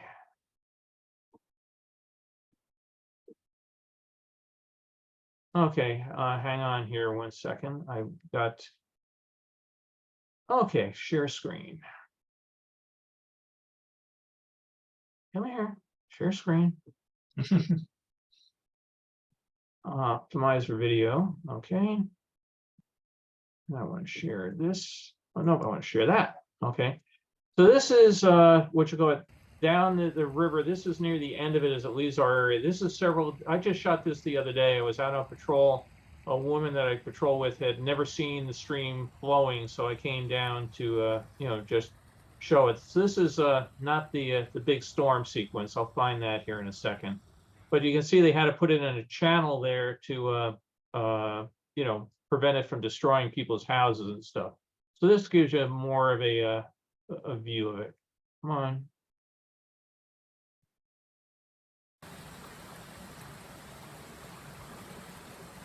This is the, again, I've got so many of them. This is after the storm had gone down. This is normally totally dry, but the water, if you look at it, the water had gone from here to here that night before.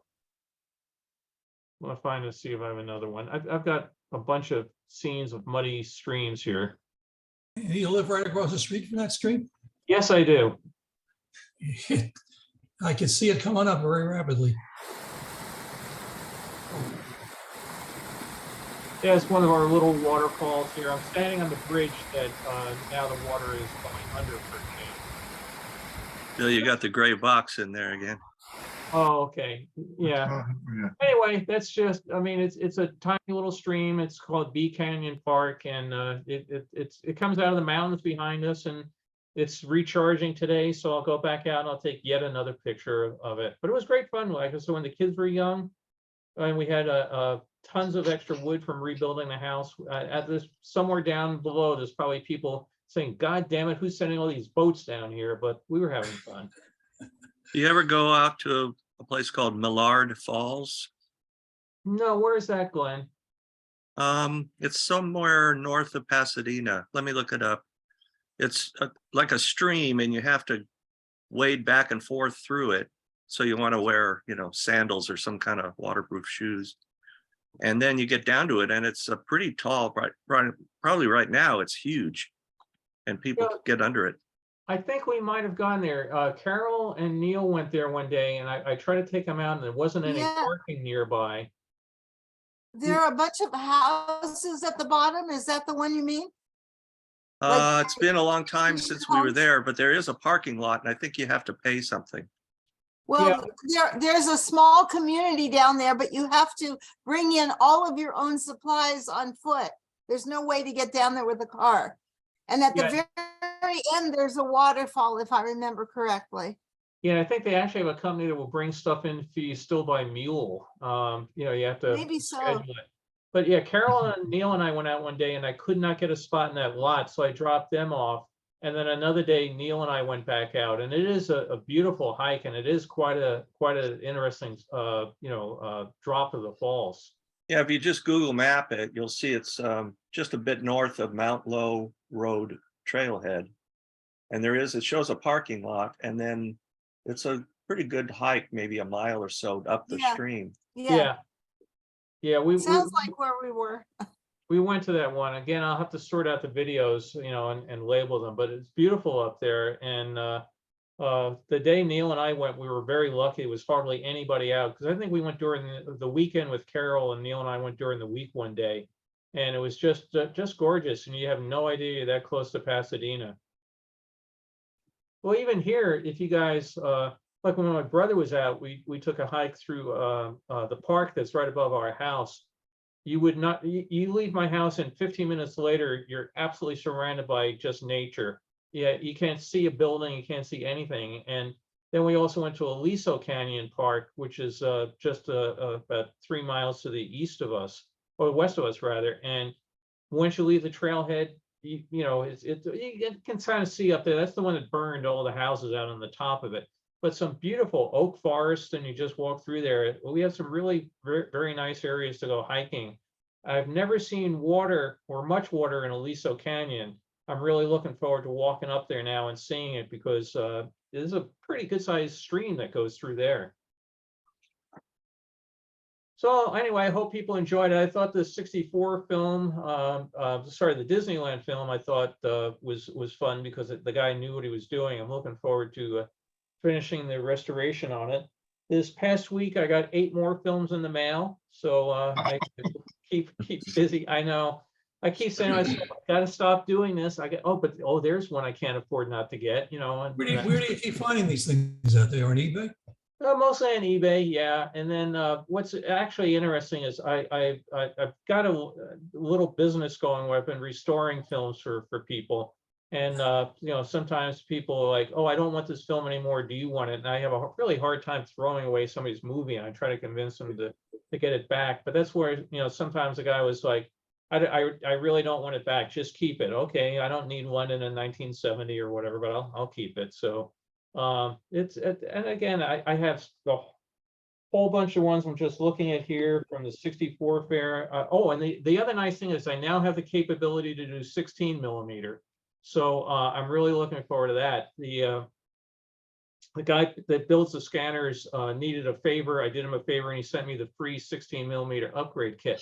So I got real excited. I have 16 millimeter film of the 64 fair, the 62 fair, all sorts of fairs. And then I realized I can't find a take-up reel.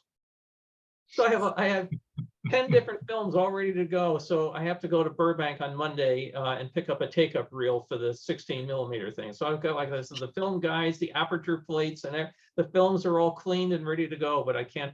The only 16 millimeter thing I could find is a 1200 foot reel, and a scanner will only hold an 800 foot reel. So I had to go buy, you know. It's nice that you can still buy stuff like 16 millimeter take-up reels. I mean, it cost me a whole $1.79 or something, but I have to go to Burbank. How large is your collection to take up half your house? Well, At least one room. 3/4. No. You never answered the question, what eventually is going to happen to all that when we're going? Oh, I'm not going. Okay. No, like I said, I have had talks with the university about doing it. I need to get to it more. Because I don't want to, I basically have so much stuff I got to start getting rid of because I know what it was like when I had to empty my parents' house. I don't want to stick the kids or anything with that. So, you know, I mean, what do you do with 100,000 photos of World's Fairs? You know, you put them on eBay. I don't think anybody's going to give me any good money for them. So I'm looking, I was just having a good talk with the university up in Fresno, and I've got you know, they have a very interesting World's Fair collection as it is.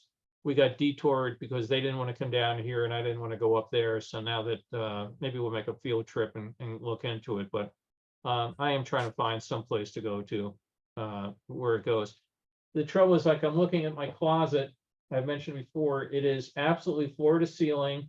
Can't close the door of the closet, full of boxes of pictures I bought that I've never even looked at. So Oh, wow.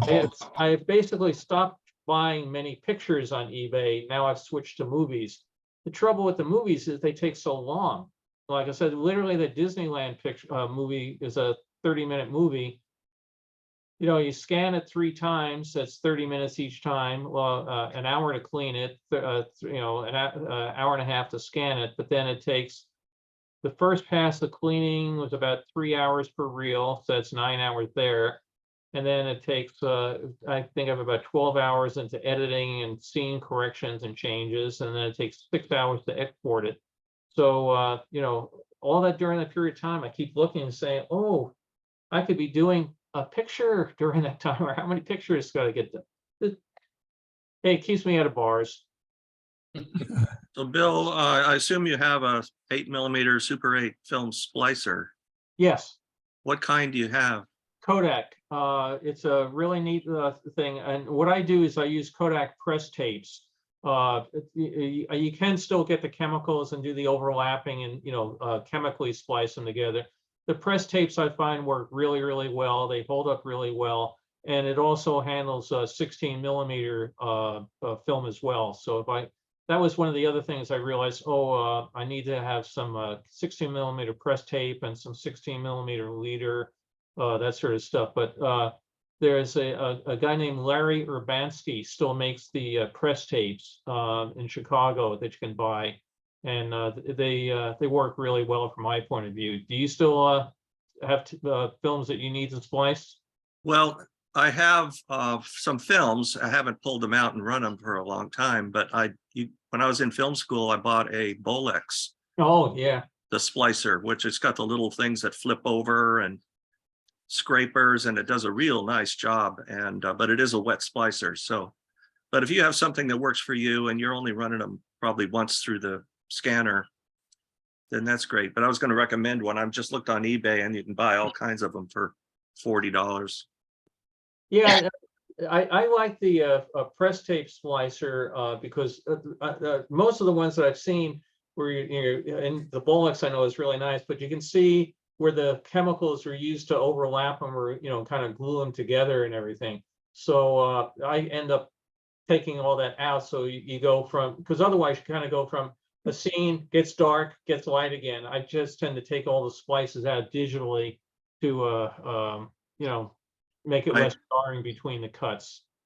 Yeah, I have some film that I shot in Canada of our youth band, and it was very valuable to everybody. So I had that transferred at a place called Yale down in Hollywood, and they actually used a flying spot scanner for that, and cost about $400.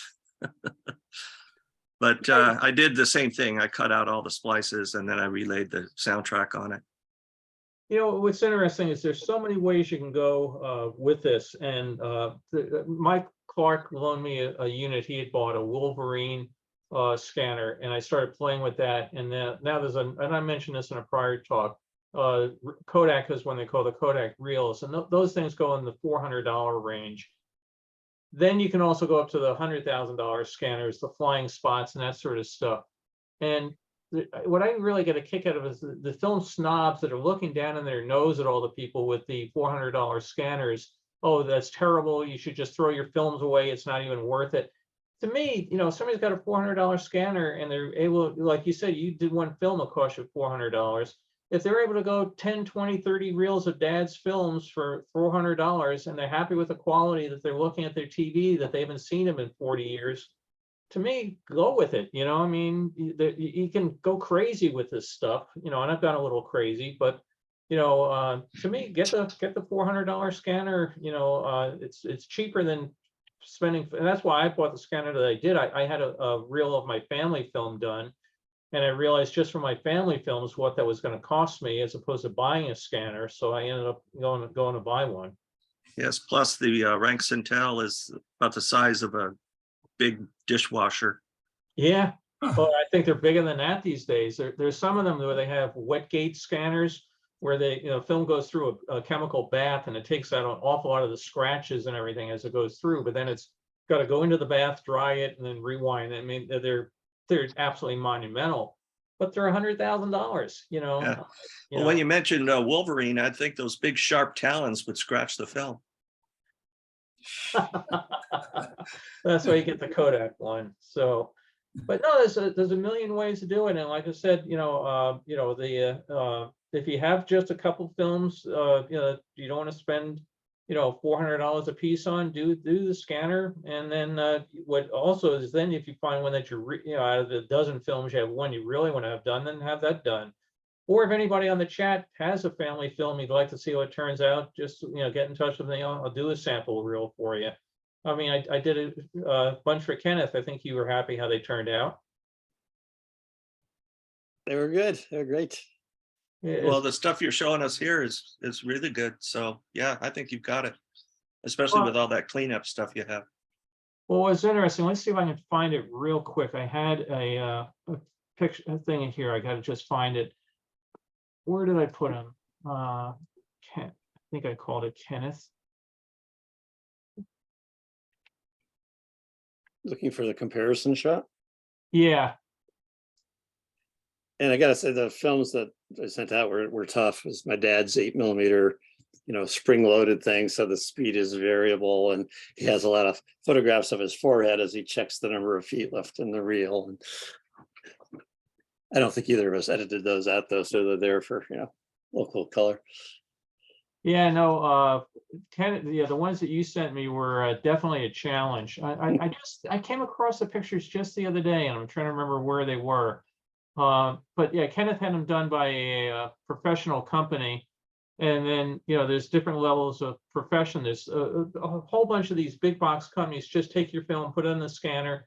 They'll actually splice them together all in one run sometimes, and just do it at an average setting. And they do it at basically standard definition. And the scanner I have here does 2K. I'm getting a 4K upgrade on it.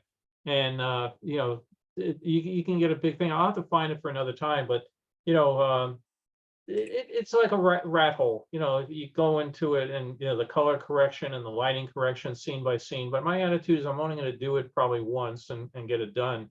But I encourage everybody, if you got the movies, you know, if you got home movies, get them out of the closet, because as we're sitting here talking, they're rotting away. And even if they're Kodak film, the colors do shift over time. You know, there's and they do get, unfortunately, things like, you know, mold and fungus and, you know, all those other odds and ends. So, but yeah, like I said, I don't know, or if it's all going to go someplace. But maybe someday you'll be at your front door and there'll be a giant ass box labeled "It's your problem now, buddy." Thanks a lot. You know, it's actually interesting. I have a friend of mine, Albert Fisher. He's been on some of these talks with me. And Albert was getting rid of a bunch of his World's Fair books. And he didn't tell me, but when I went out to the front door one day and there was a 30-pound box of books from Albert, which I was just thrilled to get, but I had no idea they were coming. It's like, what the hell is this box? You know, I went to bring it inside and it says you really need stuff. And he was basically, that was him. It's your problem now. So, you know. Hey, Bill, on another subject, did you ever work with Ex Atencio? Yeah. Do you have any stories? No, Tori, other than again a super gentleman. I was trying to talk to him. The patience of Job and stuff with some of his stop motion stuff and everything that he did. well, Tori McCullough, you know, his daughter. No, I don't. Sorry. She worked at Interiors, I think, at Imagineering for years and years. Anyway, she's doing a book. She did one about women working on Imagineering with about 5 other women. And she wants to interview me, having worked with him. So I might give her your name to talk to if you would be interested in sharing any stories about working with him. Yeah, I actually thought of you the other day too. I said saw there was an obituary for the guy, the last surviving member of the original Disneyland sound crew passed away. Did you know him? What was his name? I don't recall. It was just posted online, and he had, you know, been one of the Club 55 guys. And they said he was the last original sound guy that was assigned to the park. I probably knew him then, because I worked with a lot of those guys down there. Yeah, it was in the History Institute. Let's see if we can find it. Yeah, see if you can find it, Don. That'd be great. Hey, Bill, I found some still shots where you were comparing your restorations to Southgate. Is that what you were looking for? Yeah. How about if I make you co-host and you can just share them? Okay.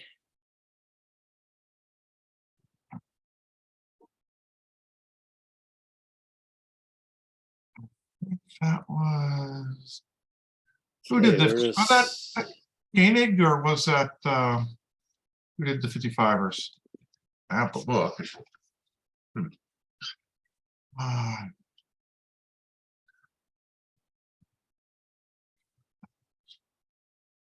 Okay, Ken has started screen sharing. Oh, pretty picture. Yeah, I'm going to be brave here and just. Yeah, there they are. Okay.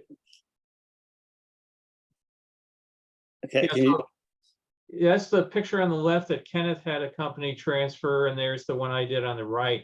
So you can see, you know, how much more information, if you properly frame it, you can get out of the shot. Plus, you know, what you can do in terms of the color correction.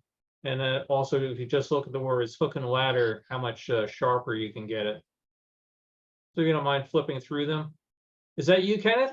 That is, actually. Oh, wow.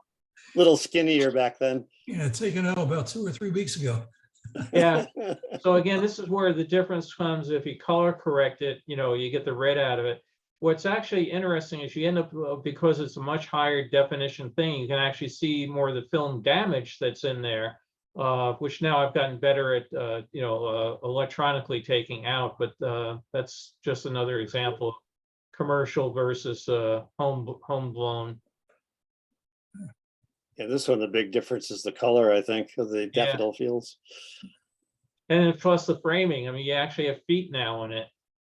That's true. Off to the lake. Yeah, that's my mom, I think, in the blue suit there. That's not my mom. That's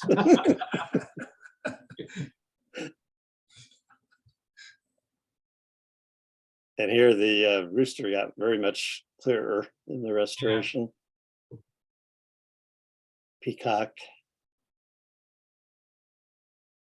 And that's it for that. The other thing that you did, I believe you sent a couple of variations of the restored film, and you did one where you cropped it to get a nice clean frame like this, and one that actually scanned between the sprocket holes. So you could see, like if you're looking at the Kennedy assassination film, you're seeing what additional little bit of frame you can get. We can play detective here and look at your old films and see what was out of the official frame. Yeah, like the one film I showed where the guy threaded his camera, there was an image. A lot of times there is imagery between the sprocket holes. I tend to crop those out because I find the sprocket holes jarring myself. But when I do work for people, I'll say, if you want the full sprocket holes, I'll do do those for you as well. So again, I can just set up the camera, how tightly I zoom in on it. It's got I actually got a spare lens sitting here. It's a pretty neat little lens. I've got two of them, one set up for 8mm and the other set up for a Super 8 because they need different lengths. And I've got to now start adjusting it for 16. But it's a pretty neat little lens with extension tubes. And you look how small an 8mm film is.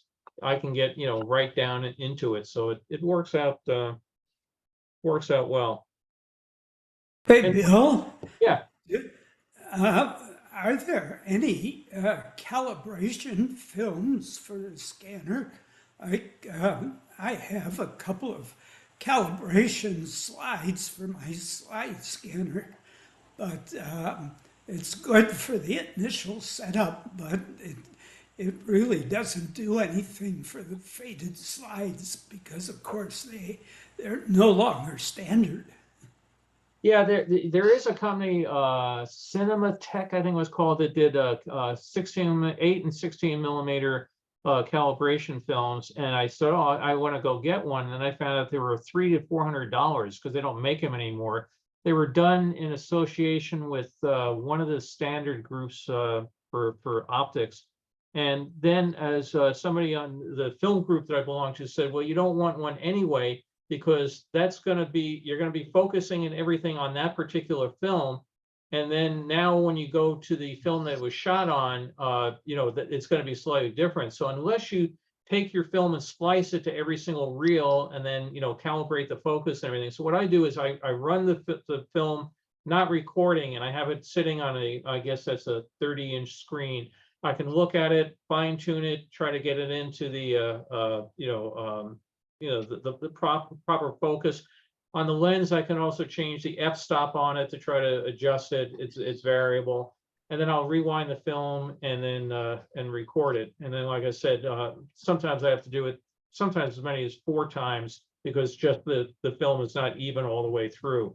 But I'm basically focusing it by eyeball as opposed to the calibration film.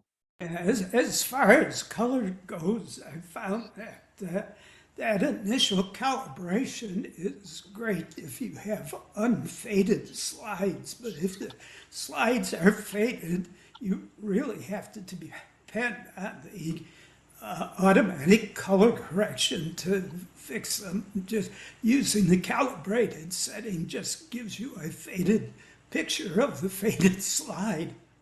Yeah, and all the calibration films I found were only for focus calibration. I haven't found any that are, good for color. And I asked about that, and the guy said because they're all 50 years old and they all faded too, and just nobody's making any new ones anymore. So I tend to, like when I do it, like when I did Kenneth's thing with the rocket, I tend to look for something that I know of a certain color. If there's a sign, it's probably white and not yellow, and try to focus in on it. Then you can go into the computer with an eyedropper and you can say, okay, here is where I'm going to set my white balance, and it adjusts it. And that scene with the rocket, it did it very easily. But again, you've got to do it scene by scene by scene, because something shot at 2 o'clock in the afternoon and something shot at 5 o'clock in the afternoon, gonna need a whole different white balancing done on it as it goes through, so. And again, I make no pretense I get it right. Maybe that rocket Kenneth was in was really yellow and I just made it white, but I try to. It's the same with the slides I do, you know, I mean, maybe the Unisphere is actually purple and I don't know it, so I just, wouldn't that be terrible if I'd done 100,000 pictures and I'm colorblind and I didn't know it? Oh my God. Yeah, the calibration slides I have were probably the last that were ever made for Ektachrome and Kodachrome, and of course they aren't made anymore. So my only excuse for using them is that from the time they were made until now, any fading that is going on with those slides would match Yeah, pictures that were taken at the same time those calibration slides were made. I do have a Technicolor calibration slide. I thought it had it here. It's not on top of the desk. And what I do with it periodically, and I have 3 different Nikon scanners, and over time the mirrors build up dirt and haze and everything on them, and they need to be cleaned. So periodically I'll take the Technicolor slide, I'll scan it, go back to my saved Technicolor scan and make sure that the scanner and today and the scanner a year ago when I did the exact same slide look the same. And when they start looking weird, then I send the scanner off for service. So I do have a slide I use for that. Now, of course, if the film, if the what you call it, the slide changes, then I'm going to be chasing it. But the slide isn't changing in focus, and that's where the dirt and haze starts first showing up on the scanners when your mirror starts getting fogged over. Well, I appreciate folks joining, and folks out here in California staying dry. So we're oh, Greg, you had your hand up, just saw it. Yeah, a quick thing about the eventual fate of your movies. I worked a little bit with the Smithsonian American History Museum last year on some Messmore and Damon stuff. Messmore and Damon, did World a Million Years Ago at the 33 Fair. Anyway, they told me as far as accepting more material for the archive, they were more likely to take it if there was a previously existing archive of that subject, rather than starting a completely new one. And I would think that they would have something already on the 64 Fair. So that might be a good home eventually for your stuff to go to. Which group was this? This was the Smithsonian Museum of American History Archive. Oh, okay. Albert Fisher had put me in touch with them, and they were going back and forth and they're trying to figure out what group would go to, and then they basically petered out. If you had contact there, if you could send it to me, I'd absolutely love to follow through with them on that. I sure will. They were closed for quite a while. They reopened last late May. I got one of the earliest appointments. I think it was May 25th they reopened. So yeah, it was a great place to work. Yeah, that's basically what happened once COVID hit and everybody's working from home. Everybody's just stopped, we can't help you. We're not doing this. But yeah, if you have a contact for that, I mean, one of the things I'd like to do is basically keep the collection where it could go someplace and somebody could use it. I've mentioned before on eBay, there was a guy a number of years ago that would buy everything on eBay for incredible prices. 1924 line 1, remember his username, and he never shared it with anybody. He just went, he was an investment banker in London, bought all this stuff, and then one of the dealers actually told me who he was because the guy stopped paying his bills in 2008 when the stuff collapsed. But it's never shown up. It's whatever he bought has never shown up. He's never shared it with anybody, and just have it sitting there in like my closet, it doesn't do anybody any good. So if I could get this to go to a museum where future generations could use it, share it, learn from it, that's my intent, rather than try to sell 100,000 slides at $2 a piece on eBay. There's a company called Periscope Films that has a lot of historical things. I wonder if they'd be a little less fussy about asking you to identify the original camera operator than the government is. Good question, Mike. I'll make a note of that. I have seen a lot of their stuff. I'll see what I can do. Bill, I could ask my wife, Carrie works at the University of Utah Library, and they're part of the Library of Congress. Yeah, if you wouldn't mind, Tom, that'd be great. Yeah, she's taken in other collections like from the Olympics, Dave and Carmel Flack. They took all their photos, It's in. actually interesting. The Disney Archives has told me they would be glad to take all my 64 stuff because they don't have any. So, Wow. yeah. Well, So, yeah, and we're friends with Becky, so yeah, she's the one that we chatted with. So, yeah. But again, the trouble if it goes to Disney, it would be a great home, but it's not publicly accessible. So I'd like to make it, out there for people to be able to get to it. Yeah, I think the Smithsonian's still going to be your best bet. It works for me. I love the Smithsonian. By the way, next week we will not be doing a talk because next week unless if you're out here and you want to get trained for the LAPD, come on by. We'll train you. We're actually going to teach people radios and patrol cars and all that sort of nonsense. So It sounds great standing out in 90-degree heat, having people curse at you. It was interesting. The other day we had somebody. It was really a week ago Friday. We just left the station and we got a call that a guy was walking his dogs across Topanga Canyon Boulevard. And if anybody knows it, it's a huge street, 45-mile-an-hour speed limit. Bike lane, 2 lanes of traffic, center median, 2 lanes of traffic. And this guy, the neighbors all told him, you can't just keep walking out in traffic. I've got the right of way. Well, he got past the first car, the second car nailed him at about 60 miles an hour. And I was trying to find out yesterday if he lived or not, because I still don't have word. His 2 dogs did not live. So we had to stop all of Topanga Boulevard for 4 hours because they were investigating in case he does die. So we were diverting everybody in the side street. And this one guy, the lady was there from the crime lab. And it was really sad. She had to take the dead dogs out of the animal control truck to photograph them and everything. But she was talking about, oh my God, how do you put up with this stuff? And I said, why? Because the way people were yelling at you. I said, were they yelling? I didn't notice. And literally one of the first classes you go to the academy is they try to teach you how to tone that stuff out, don't deal with it, and focus on the one person that says, thank you for what you're doing, and ignore the 25 people that do. But there are times I have to admit, like one guy came by the other day, you need to open this goddamn road, and this, and I said, thank you for your suggestion. I appreciate it. Have a nice day. Move on. He just, luckily there's not much in between. It goes in one ear, it goes out the other. But, there are those idiots and there are times you just walk away and,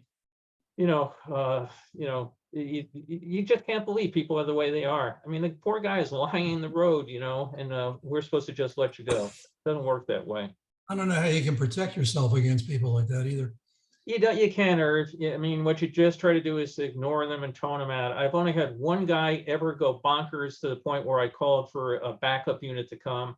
And, this guy was another idiot, just being a jerk. But you do this as a volunteer? What was volunteer work? Yeah. The best one I told people, though, I thought it was a practical joke. When I got back to the station and they called it 2 or 3 cars that flipped over on Reseda Boulevard at the 118. So we've got to detour all the cars. So I went out there and I said, okay, I'll go back out. I've already done my shift, but I'll go back out. And I'm standing there, waving people, move to the left. And this lady pulls up and she tells me, you have to move your arms more. And I said, oh, I'm so tired. I'm lucky I can move them at all. And she goes, don't give me that. I'm telling you, move your arms. I go, well, lady, I'm doing the best I can. I've had a long day. She goes, I'm telling you, I'm paying your salary and I'm telling you to move your arms. I said, you don't pay me. I'm a volunteer. She goes, I know what I'm paying for. And I said, well, I don't know where the money's going. I'm not getting it. So have a nice day. And then, I'm trying to get her to leave. And she turns to me and says, this is the amazing part. She goes, this is why we elected Donald Trump. And I said, what? And so to send people like you back where they came from.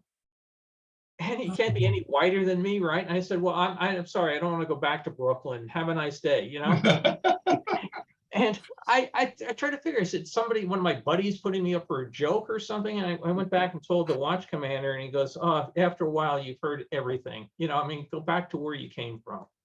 So, but if I had to go back to Brooklyn, I like Brooklyn, but I don't want to go back. So the weather sucks. But yeah, so next week won't be here. And then 2 weeks from now, I may have some more movies. I also have a really neat box of pictures I just got from Disneyland. and big box of Disneyland slides that really neat for the 60s, and I may get to them. But again, if people have other things they'd like to share, Joey was going to show something and we ran late, so he dropped off. So we'll have to see in 2 weeks what Joey's big surprise was. But, Yeah. again, if there's items that you'd You like, remember a while back, I sent you about 20 high-resolution aerial photos of the fair construction? yeah, I did. If you, I don't remember where I scanned them or put them or what I did I with mean, them. they're phenomenal pictures. You can see all the buildings in the process of going up. Do you still have them on your end? Yes, Okay, then maybe in 2 weeks you can show it to us. you have to show me how to get in to share the screen. Oh, like I did so well with that today, right? No. Yeah, we'll walk you through it. They're fascinating photos. You can see how everything's being built. Yeah, no, some of that aerial photography, they used, you know, the cameras that we're using back then had been developed for the military for World War II for taking pictures, and they get some incredible detail. They were all made between June and August 1963. Oh, yeah, I'll look for them on my end too. So, It's about and then, 20 or 22 shots. and then Jim is working on Connecticut for us for the church, so that could be fun. Yes, I tried to get a hold of him about another matter. I want to alert him that the video, I mean the PDF of the book is on your site, but he nor the secretary ever got back to me. So I'm still waiting on that, if I can get communication with him. But I was thinking, even if I can, I've got tons of pictures from that trip. I could actually do the presentation That'd be great, in Jim. lieu of him, because, you know, I pretty much, not that he would maybe know a little more than I do, but I pretty much would know what would be enough to fill up a short segment of your show. That'd be great. Now, one way you can get into it, by the way, if you want to get his attention, is say, I want to make a donation. That'll do it. Being Catholic, I know the church will answer that call all the time. Yeah, that they will. Great. Well, I got to run now and go play in the rain. And again, appreciate everybody joining. And I'll see you in 2 weeks. So thanks again for indulging, and hope you saw some things that were new and fun. Hey, Bill, Yeah. is there Thank any you, chance Bill. you can hang on for like 2 minutes so I can test the file on Yeah, Zoom? Okay. Thanks, Bill. Thank I you. have a talk tonight, and I've got a couple of videos with sound, and I don't know if my current setup will actually work. So let me try it. Sure. This is the interesting. other We get to question see is- Check the some little behind box the that scenes says here. Share sound. Oh, yeah, that's right. Share sound. Do I need to optimize for video clip? It seems like that sometimes Yes. causes, okay. Okay, now you're seeing the speaker view. What happens if I click? What do you see the full screen now or the speaker Yeah, view? we do. Well, I see the speaker view. Yeah. Oops. Imaging the No, I don't hear you. stars and then outline off to the right.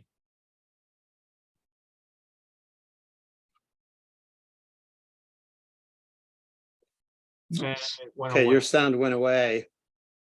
Yeah, well, I could see the Um, speaker view, but now you stop sharing. Well, it sounds like Ken wasn't hearing you, Bill. Ken, can you hear? Now I can hear it. Your sound went okay. away when I The shared. last view we saw your workspace. It was Yeah. the screen and your cues and things like that. So the Okay. first one you had up was full screen.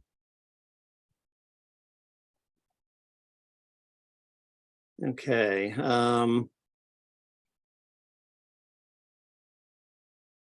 Wonder if I ought to do is just not try to do. I have a dual screen hookup when I went to the slideshow mode. You guys all disappeared, sound included. Let me try just doing it again. And going to there. Okay, can you hear me now? I can Yes. hear you. Yeah, I hear you. Okay, and I can still hear you. That's good. You got your workspace. Okay, now let me see if I can go to full screen and still hear you. Okay. Okay, Oh, there you go. Looks good. Perfect. okay, now you're seeing, I still see all your faces. Are you seeing a Yeah, we clean see screen? in the center, imaging the surfaces of distant stars. Okay, but you're not seeing, Here you're not seeing your own faces? Yeah, we are. we are, off to the right. Have your screen set for borders. So we're seeing around the screen, I can see you staring at me, I can see Jim, I can see Don. But in the center, we see your presentation. Okay. That's how I usually run mine here. Yeah, Bill, I use two screens at my house. So I see the Zoom, all the faces of the people on the left screen, and on the right screen, I see his full screen presentation. Okay, I'm gonna plug in the other screen again and see if I can still hear you guys. Okay. Oh, there's Are you just stretching it across one window across two screens to do that, or you actually have two windows open? I guess you didn't hear me. Okay, now I can hear you now, but now I've got two full screens. Well, yeah, we've got the progress so far and the ground-based interform. Yeah, we still got your page 2 slides. Oops, you're back. Okay, let me. Down to 10 people. I've lost access to the. Yeah, stop sharing. Yeah. Well, Bill's gonna have a late lunch today. Yeah, sorry, I meant this. I was afraid this was going to be a problem. So You know, he charges $20 a minute. Oh, Luckily, that's I right. I tuned in forgot the at 9 group o'clock. discount. Okay, it doesn't think I'm sharing. That's interesting. No, it's You're not not. sharing. Oh, okay. Mike, do you just split your screen across two screens, or you actually have two windows open? I don't know if I can hear me. That's Ken doing the work there. I know, but you said you had two things across. You had No, I have two entirely separate screens. Wow. So okay, yeah. Somehow I can see all you guys in the video, but behind that, I've got the full screen display. And it's not letting me exit. Let's try escape. Okay. There we go. Now I just back to you guys. Okay. I don't know. This may take longer than you've got, Bill. I don't want to keep you or everybody else around. I'll be around most of the weekend. If you want to get together, I can open up another window and we can play with it. I think his thing is tonight, isn't it, Ken? Yeah, it's actually in about 3-4 hours. Oh, okay. Well, that way you can find out what you could have done tonight. Yeah, that's right. Well, maybe you should send an invitation to somebody on this panel of people who might be able to just watch what you're doing. That's true. If anybody's got time, I do dial in a half hour ahead of the main talk, so presumably. Well, I'll tell you what, Ken, why don't you try to open it up again, share the screen.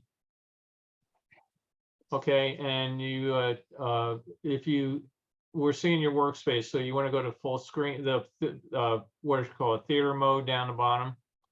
Now you should, okay, so we're seeing again your display perfectly. I see around the borders, the other people talking, and you should be able to now advance to the next slide if it has a video on it or whatever. Yeah. Yes. Okay. That's all working perfectly. Yeah.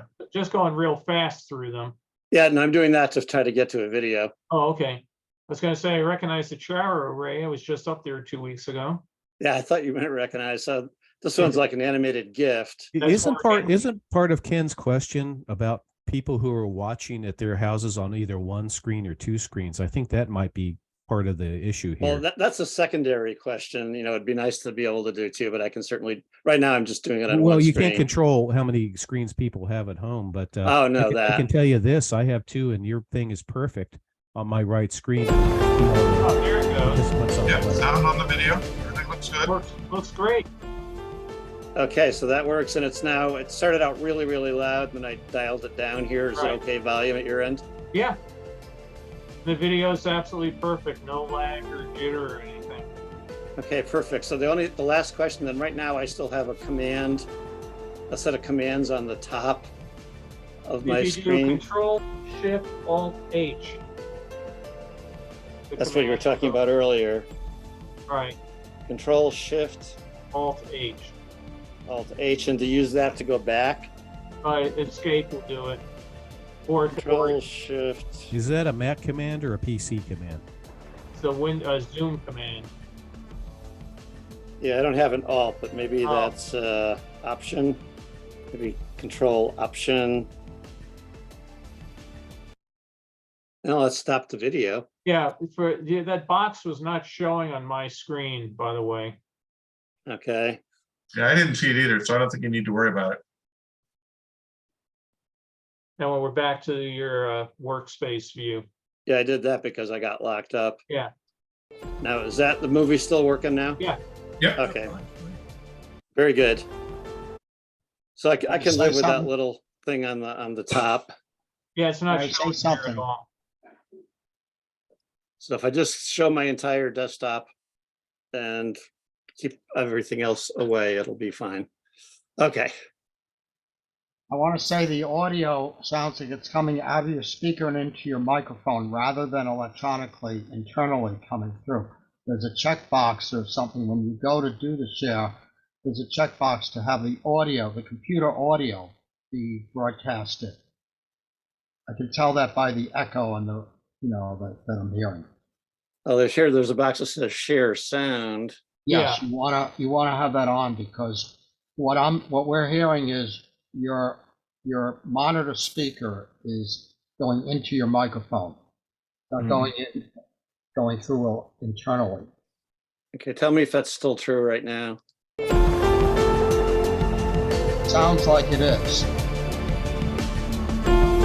Easy way to find out, just briefly turn on your speakers and see if it feels sound here. Well, on my end, there's no sound coming out of the speakers. It's all in my Oh, okay, headset. well, so it's got to be coming out of the audio then. It's very echoey and distorted. Yeah, it could just be the way it was recorded. Sounds like the room you're in. I'm hearing the reverb Yeah. of the room. There's a complicated audio setup here that I set up a couple of years ago when I was having this issue, but I suspect the operating system updates in between messed up the fine tune. What you could do to prove it one way is just run the video again, then hit your space bar, which will mute your microphone, and it will tell us whether or not the sound is coming through. Okay, we'll try that.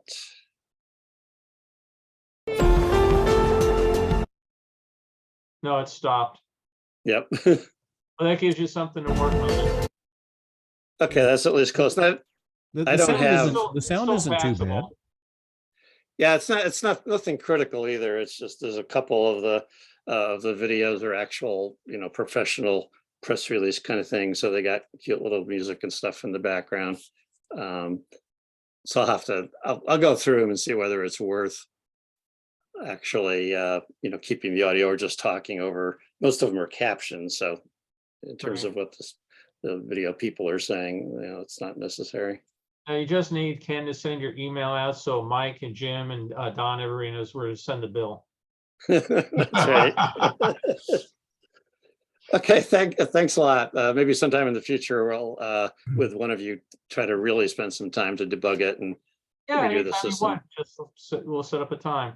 But I don't want to deal with that today. It's too close. I need a break from the computer before I talk tonight. So we'll go with that at least. Appreciate the help though. That at least gets the basics working. No problem. All right, catch you guys Thanks to later. everybody. Take care. Thanks, folks. See you in 2 weeks there, All Bill. right, bye.